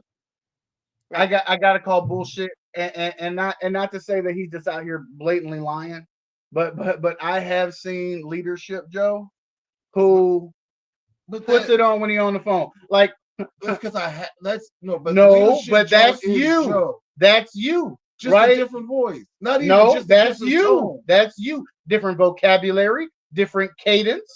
Or is that fake you or is that you? It's another one of you sitting in that seat. I don't know, man. Yes, this is what we're talking about here. Like I've been, like I know, I still talk to them like I'm Joe. I just don't. I use less cuss words and I don't stutter as much. You know what I mean? Okay. If that's a better phrase.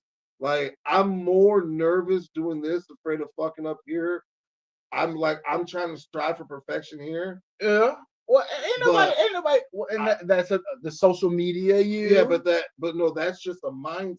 That's right. Okay. You know what I mean? It all comes from the mind. As a man thinketh, so is he.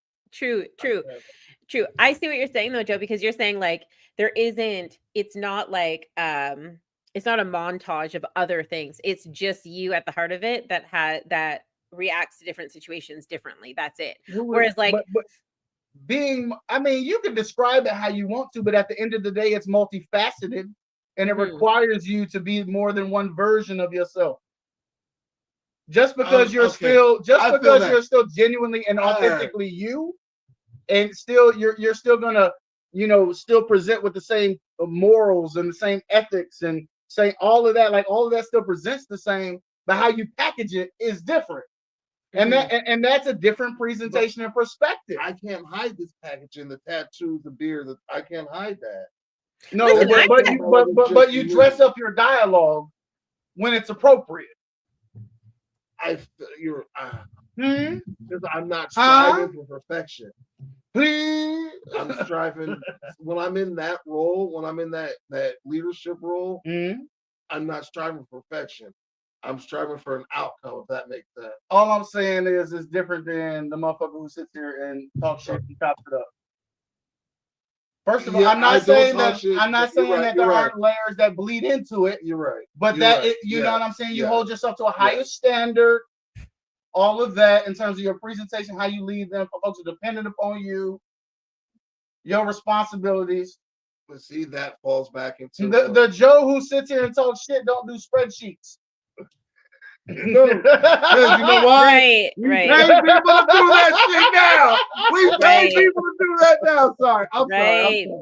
Congratulations. But congratulations. I see what you're saying, and I get yes, and you're right. And yes, in that sense of fashion, you are right. But with me, it's just about being more self-aware. Once I'm there and they put me in that leadership role, it's because they see me and how I interact with them. So, like the last gig I just had, the reason it fell in my lap is because literally the owner of the company who built this whole dig for the people I was working for, right? Literally seen how I was moving and acting. I wasn't talking to the bosses and the engineers. I was talking to the people on the line, the people that move the company around. I need y'all on my team. Y'all gonna make this shit right. You know what I mean? If I get y'all going, and he's seen that. He's like, here, I need this on the team. So it was genuinely me being me, but I get what you're saying when I'm in that, when I got to make that business mode, it's more direct, more precise, more. And there's nothing wrong with it. No, right? You're right. There's nothing no, wrong because and I'm not saying that you've experienced it, but over the course of history, people are shamed for speaking educationally or being a nerd or whatever that is, and it's like, no, ain't nothing wrong with being intellectual. There's time and place for everything. I can talk shit and we could get things done. What you want to do? Yes, yeah, exactly. But I do think yeah, it's interesting because when like Joe, when you were talking about it, I'm like, okay, wait, you might be on some next level shit though. Like, are you so comfortable in your own skin that you've actually like started to amalgamate some of this shit together? Because maybe I'm lagging behind. Like maybe I exercise the differences more than you do, because the way that you're like that's what the yeah. So I get what you're saying, and that's what I'm striving for, right? And that's the whole idea of living into a more authentic self and presenting all of me to the world. And even at this rate, I haven't presented all of me to the world, but I'm opening up more and more. But at the same time, I think there's strategy behind navigating the world. Yes. And speaking multiple languages is important. Absolutely. And understanding what it is you're trying to achieve. I mean, being able to navigate those spaces and speak those languages is important. It is. Yeah. And so while I would love, and when folks get to know me, I loosen up. But initially, I'm coming correct. Yes. Yeah. Because I need you to take me seriously. So, yes. And I feel this has a lot to do with you being raised with the other family and going through the lifestyle you went through, compared to me being my lifestyle and going through the shit that I through. Because I had to learn to be real young and real quick. We both got the thing we both had to do most was adapt. Oh yeah, and we both did that. Yeah, that's what I'm saying. But you adapted one certain route. My adaptation had to be this way, so I always had to be authentic. I always had to be me. I couldn't fake the front from the crowd that I was in front of. Right. Yeah. It was later to life that I realized. I can't even say that I realized it. Just I fine-tuned from here to be able to be with a billionaire crowd. Can I ask you this question? Because we are really digging deeper, and you're saying something that caused me to ask this follow-up question. But let's talk about genuineness and authenticity, right? And so while we were required to maneuver and operate in a certain way over here, was that genuinely, authentically you?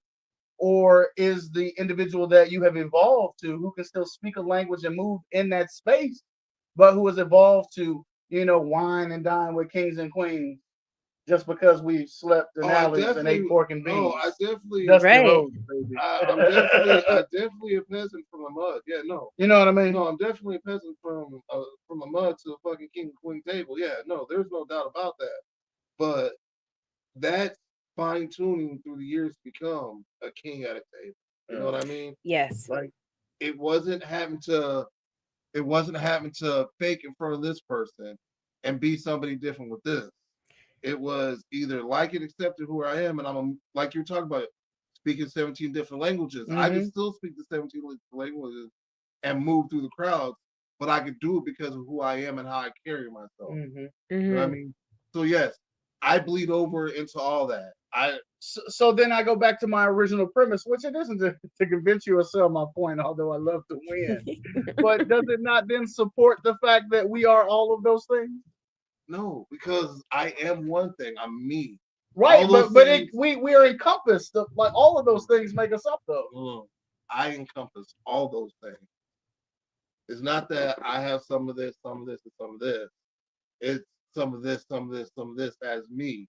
You got seasoning. You're not. I'm what seasoning is made of. You fat back. That. All right. If that makes sense, it's fine tuning who you are, making you the best possible version you want to see. Because only you can project what you want in life for people to see. Keep this. You ready? I'm a stone cold killer who controls every room he walks into. No. Right. I'm bullshitting. But I move to where I am. But this is what's interesting. Try to live as authentically as I can in those moments.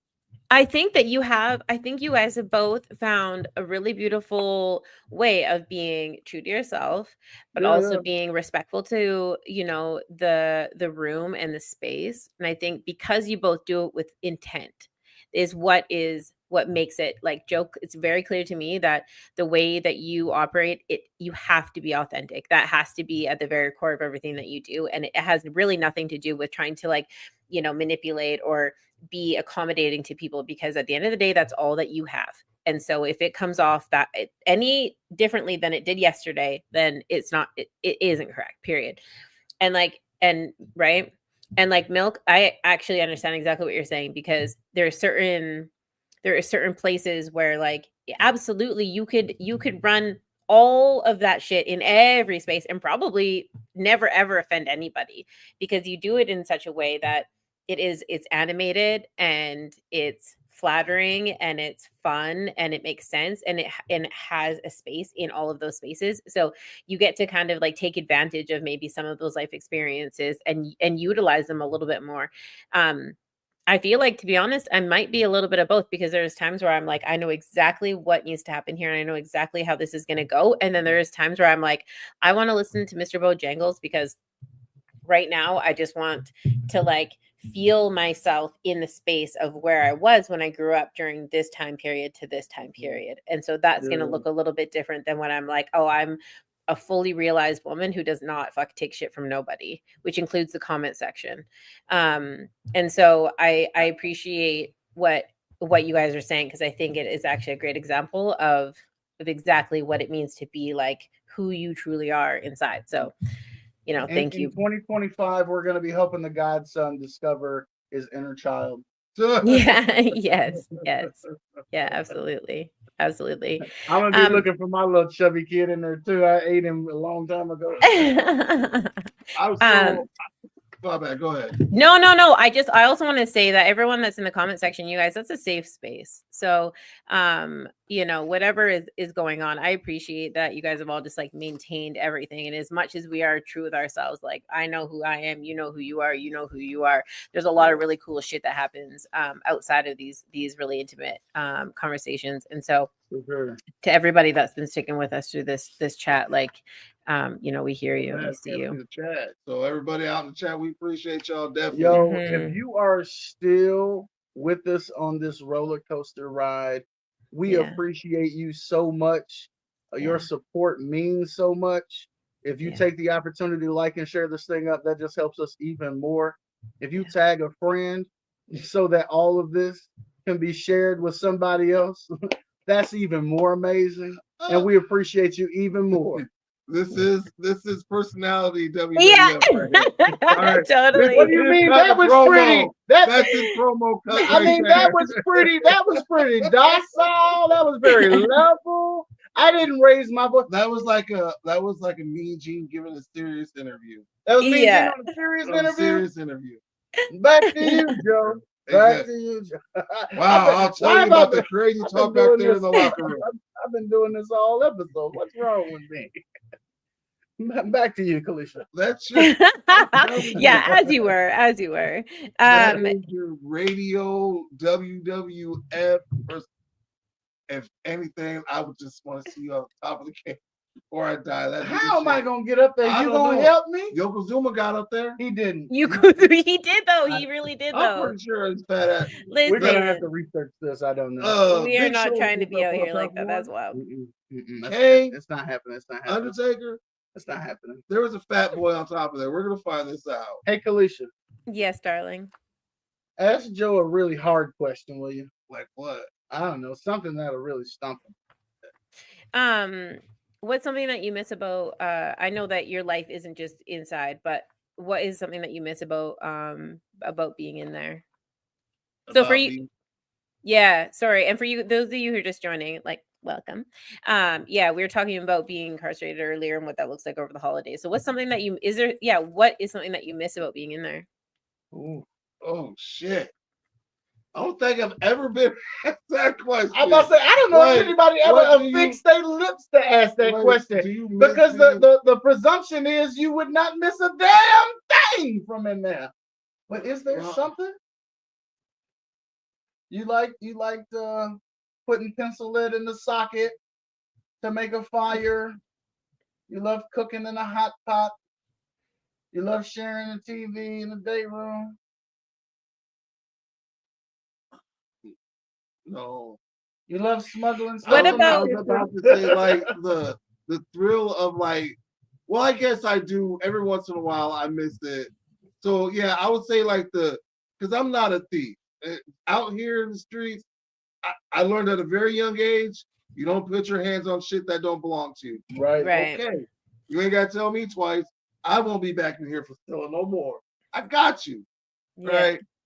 But in there stealing and get away with it, it's just like a different rush, a different high. You know what I mean? Because you know what the worst outcome in there is gonna be. Mm-hmm. Okay, they're just gonna take your shit for a couple of weeks, whatever. I'll borrow my man's, I'll watch his TV, whatever, whatnot. Out here, you don't know what that shit is until that judge wants to sentence you or however fucked up he is. Or until somebody come to get their stuff or whatever. What happened? What happened? But Wait, I would say, okay. like the thrill, the am I better than this dude on duty right now? Can I get it past him? Oh, he look like him. Yeah, the chest, like it's a true saying, and I live by this today. An old man told me this first time I went down. Life is like a game of chess. You watch these suckers try to play checkers, and you just move strategically. Yes. Like you just.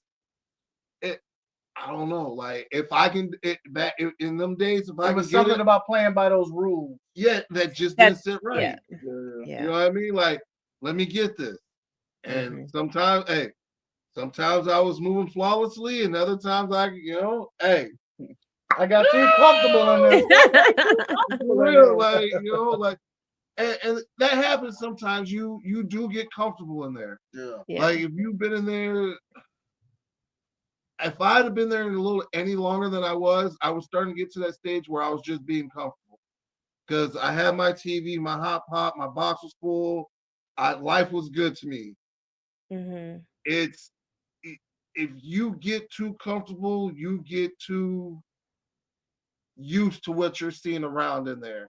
Yeah. So you try not to let yourself get comfortable. Yeah, I might got some of these amenities and all that, but I'm not comfortable in here. Like me, I made sure my pillow was bogus. I don't want nope, fuck it. I'm not even worried about it. Let me get my mat. Pillow bogus as fuck, we'll make it work. Why? Because now I gotta keep moving and adjusting the shit, waking up. Fuck, I'm in this dumbass place. You know what I mean? Like you gotta keep it up front. That's why you're playing chess. And even in life, you're playing it with yourself. Yeah. You know what I mean? I need to be able to move strategically for myself to set myself up better and set my family up better. Or am I going to be out here just moving recklessly like these checker players? Like, if you ain't strategically moving to set yourself and your family and your people up better, then what are you really doing? Well, and it goes back to Milk and Joe Entertainment, right? LLC. Because, I mean, and I've talked about this before. I don't know if it was on this platform or not, but, I mean, you can tell where your interests are. You can tell where your love is. You can tell what your passion is. And all you have to do is check your debit card. Yeah. And check your calendar.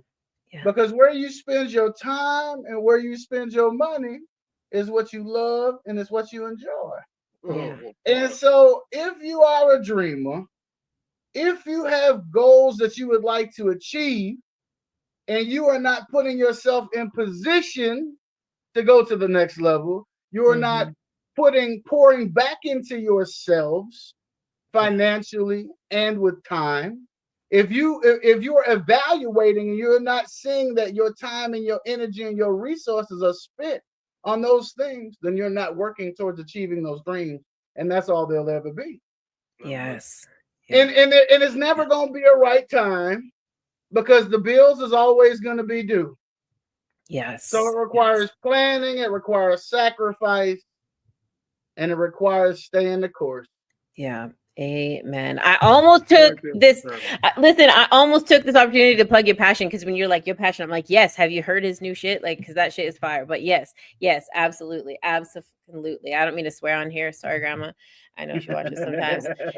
Look what we done did. We bad influence. I know. We are bad influence. Sorry, Grandma. Sorry, Grandma.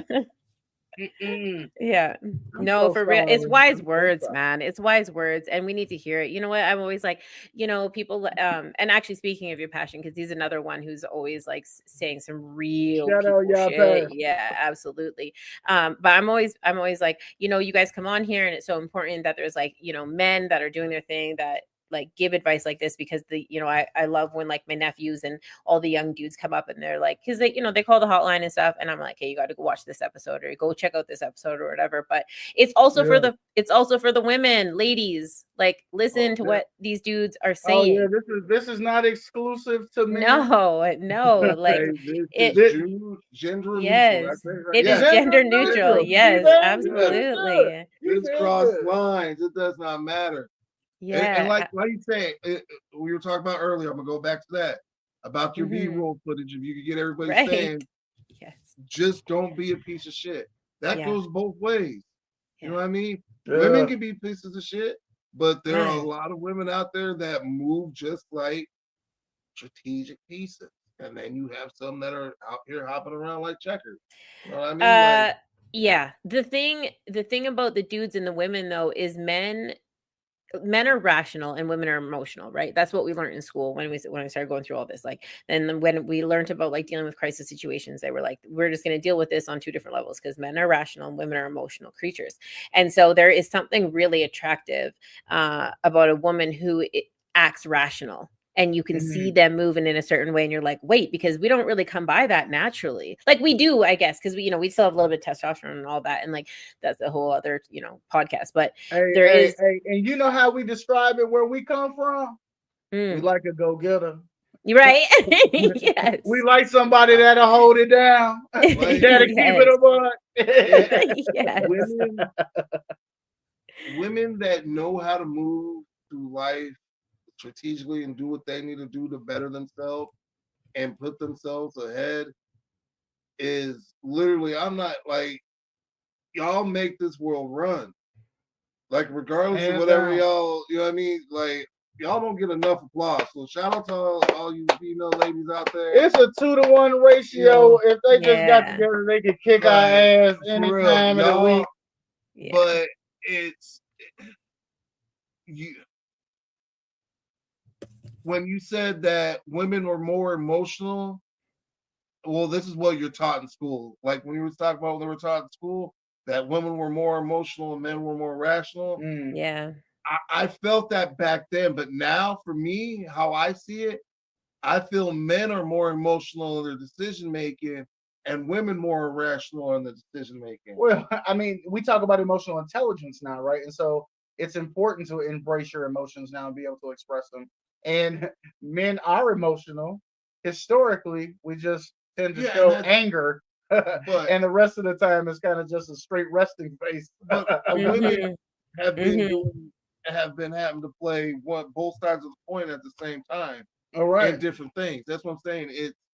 It's starting to change more now. Well, that's what I'm saying. It's more acceptable to embrace your emotions. You can say that you're sad. You can say you had a bad day. You can talk about how you're feeling. Yeah. Right. And you can feel validated in that and not feel like, demeaned, suck it up. Pretty much. Grab your I guess. Right. Yeah, because it kind of works in that way. Like women might be a little bit more, and I don't know, I might catch some flack because like women might be a little bit more not flighty. That's a bad word. We put we're a little bit more emotional, but we get away with being emotional, and it null and voids you guys ever allowing to express yourselves like that. It's just recently that I started hearing like real dudes start saying like, listen, I cry. Somebody actually asked the other day, like, do men cry or something? It was like some young kid, and I was like, what? Like, what do you even mean? Like, what does that even mean? Like, of course, we're human beings, man. But yeah, you guys have it hard when it comes to that because it's been historically been looked at like you guys always need to be the rational, the caretakers, the this, the that, Well, whatever. and think about how hard it really is in the Mhm. sense that we were indoctrinated. we were Yeah. we was brought up a certain way, Yeah. and we're experiencing the transition. We're not privileged to like be brought Mhm. up in it, so that's all we know. I can Right. We gotta go from the big burly, and then we supposed to Right. just be all soft and in But tune I'll now. tell you what, right now, in the same way that a woman is attractive when she's rational, there is something super sexy about a man who can be emotional and really like tap into some stuff. Like I know it's hard, and I know that there's times where you're like, I actually watched a guy like shed a tear for a very real thing, get up and like actually start like chucking wood in a fire. And I was like, what?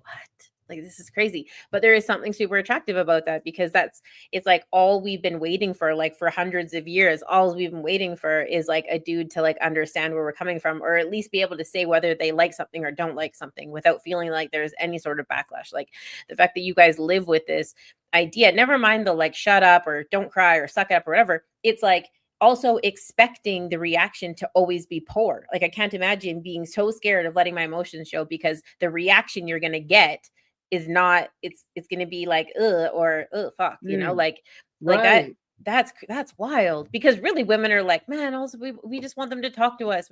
Why can't they tell us, how they're really feeling today? And it's like this piece of communication that's just been like lacking forever. So I truly feel the same way that a woman is attractive when she's handling her business, a guy is.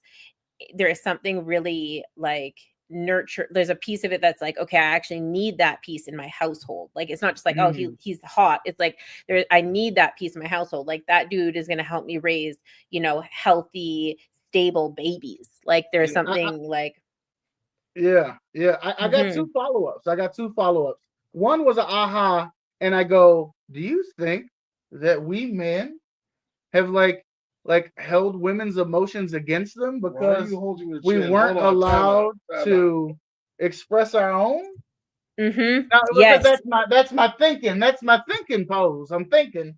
That's me wondering. I'm pondering. Do you think not like that? Do I you don't think think holding my chin? No. Oh, yeah, that's my pondering face. You have the liberty of stroking a beard when you think I have to grab one of the chins. No, I got to grab one of the chins. See, I got to get one of them. Just so all right. That's part one. Do you think we as men have held women's emotions against them and haven't made room for them because we ourselves felt some type of way about having to hold ours in? Maybe. Yeah, we did that. Like, why is she crazy? Why are you acting like that? What's going on? This is too much because it is a lot. It is, but as a culture thing, right? As growing up, it was be tough. Right? You're the head of the household. You're this. You don't show your emotions. You don't cry. You bury that shit down. You deal with that shit yourself. You keep it moving.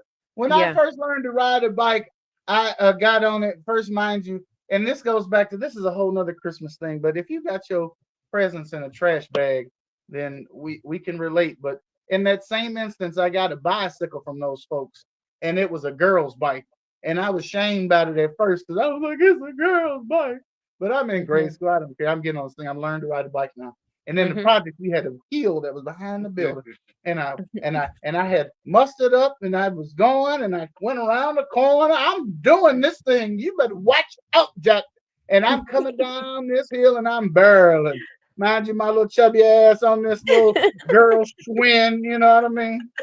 And there's a light pole right at the end of it, and you got to go left or right, or you're hitting this pole.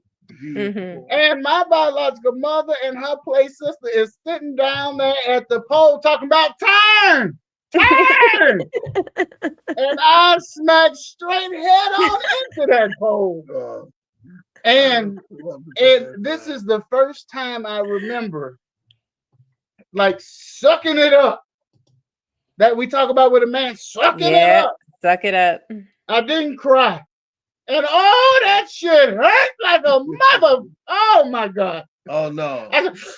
No. I just got back. I just got my little broken ass back on the bike. I don't know if I'm all right and shit. Your baby milk. Darling. Oh my God. I fucked it up though.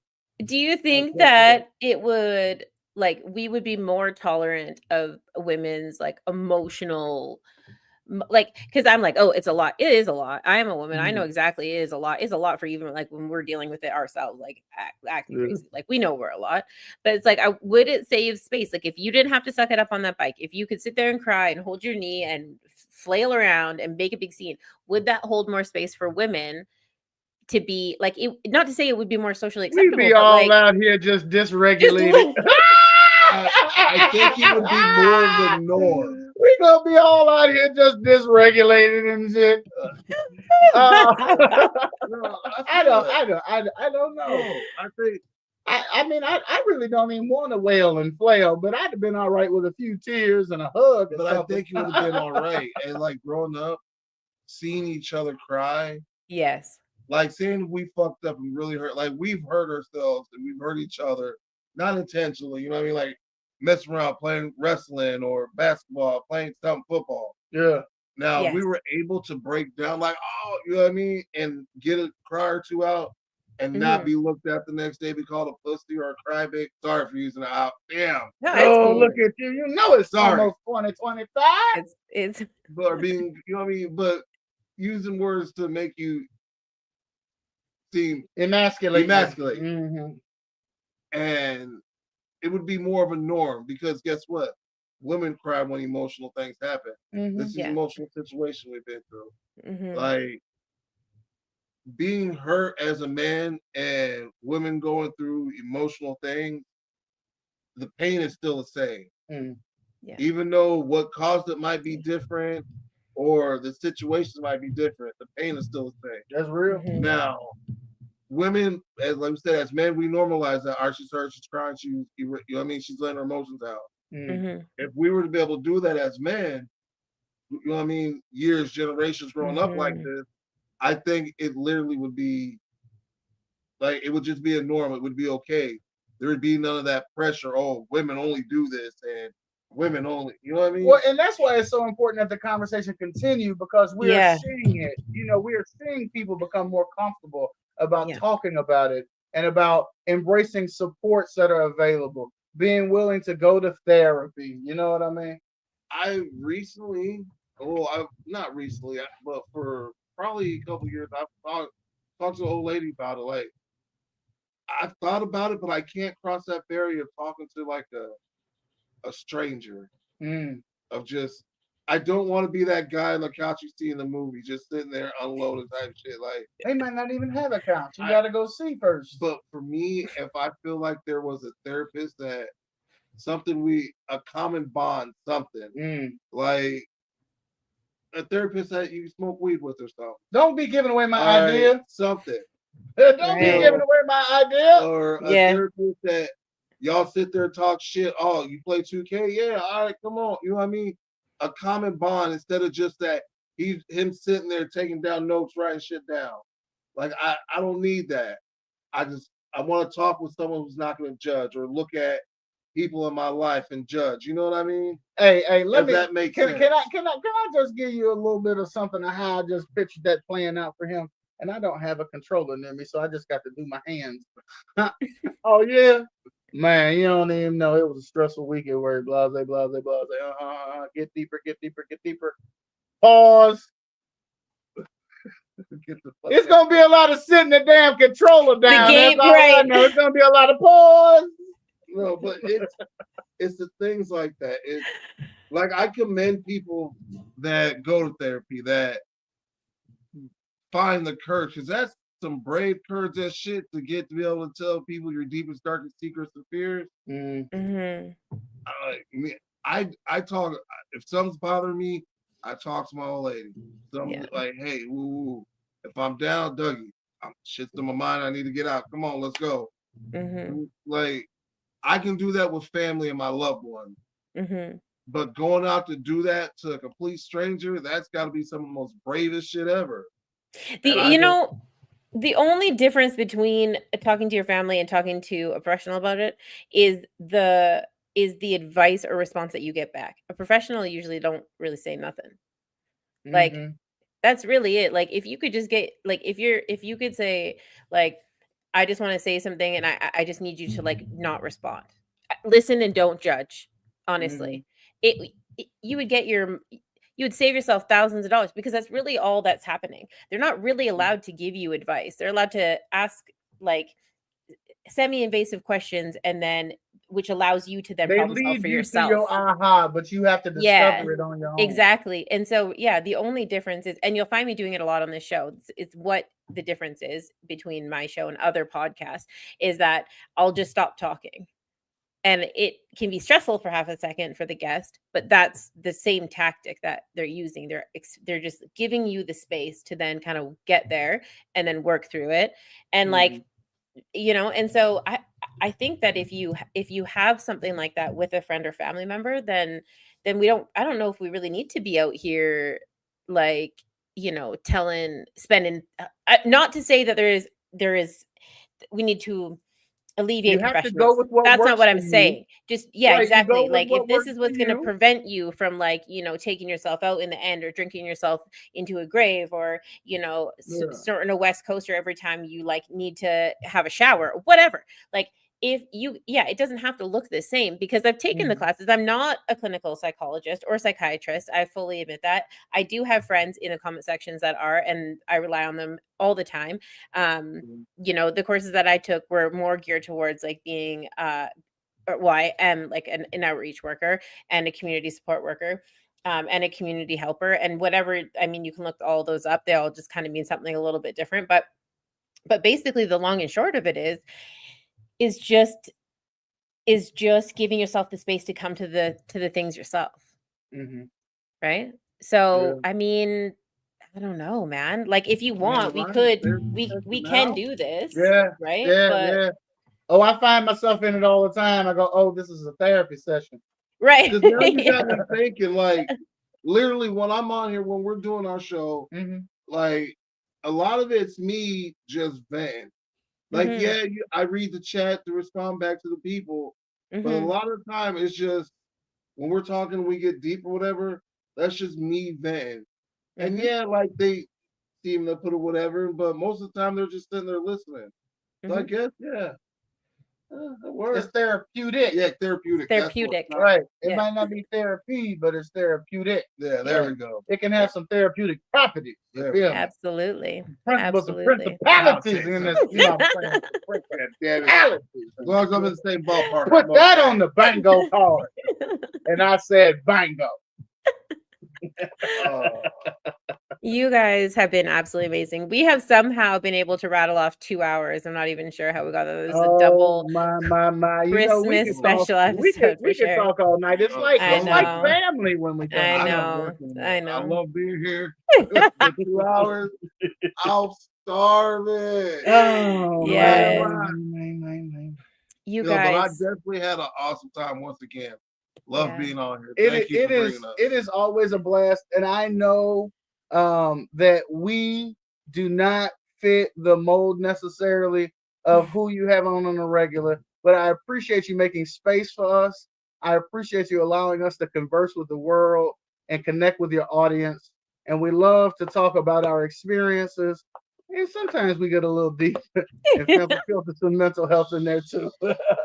But it's all love, and we appreciate you so much, you and Calico, for having us on tonight for sure. Glad to have y'all on the show. No, we're at turn tables. Right. I was say I was thinking about that too. I'm like, okay, we're giving her a second, and we haven't had a first yet. We haven't asked or offered, but the new season is upon us. 2025 is around the corner, y'all. Get ready. More Milk and Joe, more Milk and Bree. Hey, Kalisha, we're going to see you on Milk and Joe Entertainment. Yes, absolutely. You already know this, though. Come on now. Milk and Joe Entertainment. LLC, baby. Yeah. If you guys haven't already, you guys go and check them out at Milk and Joe.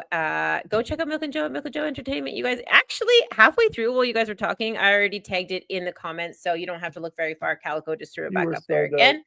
Yeah, you know how we do it around here. It's always a pleasure. It was, you know what? I couldn't think of a better crew to hang out with right on the tips of, Christmas being around the corner. I feel like I had my own therapy session, so I feel elated and light, and I'm going to go and finish my tea that was swiftly handed to me slightly through the corner. I don't know if you guys caught that, but happy holidays, happy Kwanzaa. Merry Christmas. Oh, so good. Yeah, we I don't know what she does, here. she does in that shit. Fire! Good. That'll be amazing. Yeah, you guys in the comments, and when you see it on the repeats, you see it on the reels, whatever it is, you guys stay safe, take care of each other, please, for heavens. We already know that it's tough around here. If you guys want to reach out, it's 250-289-3948 for the Warm Crisis line. It's actually called the Warm line. I just found this out the other day. So again, that's 250-289-3948.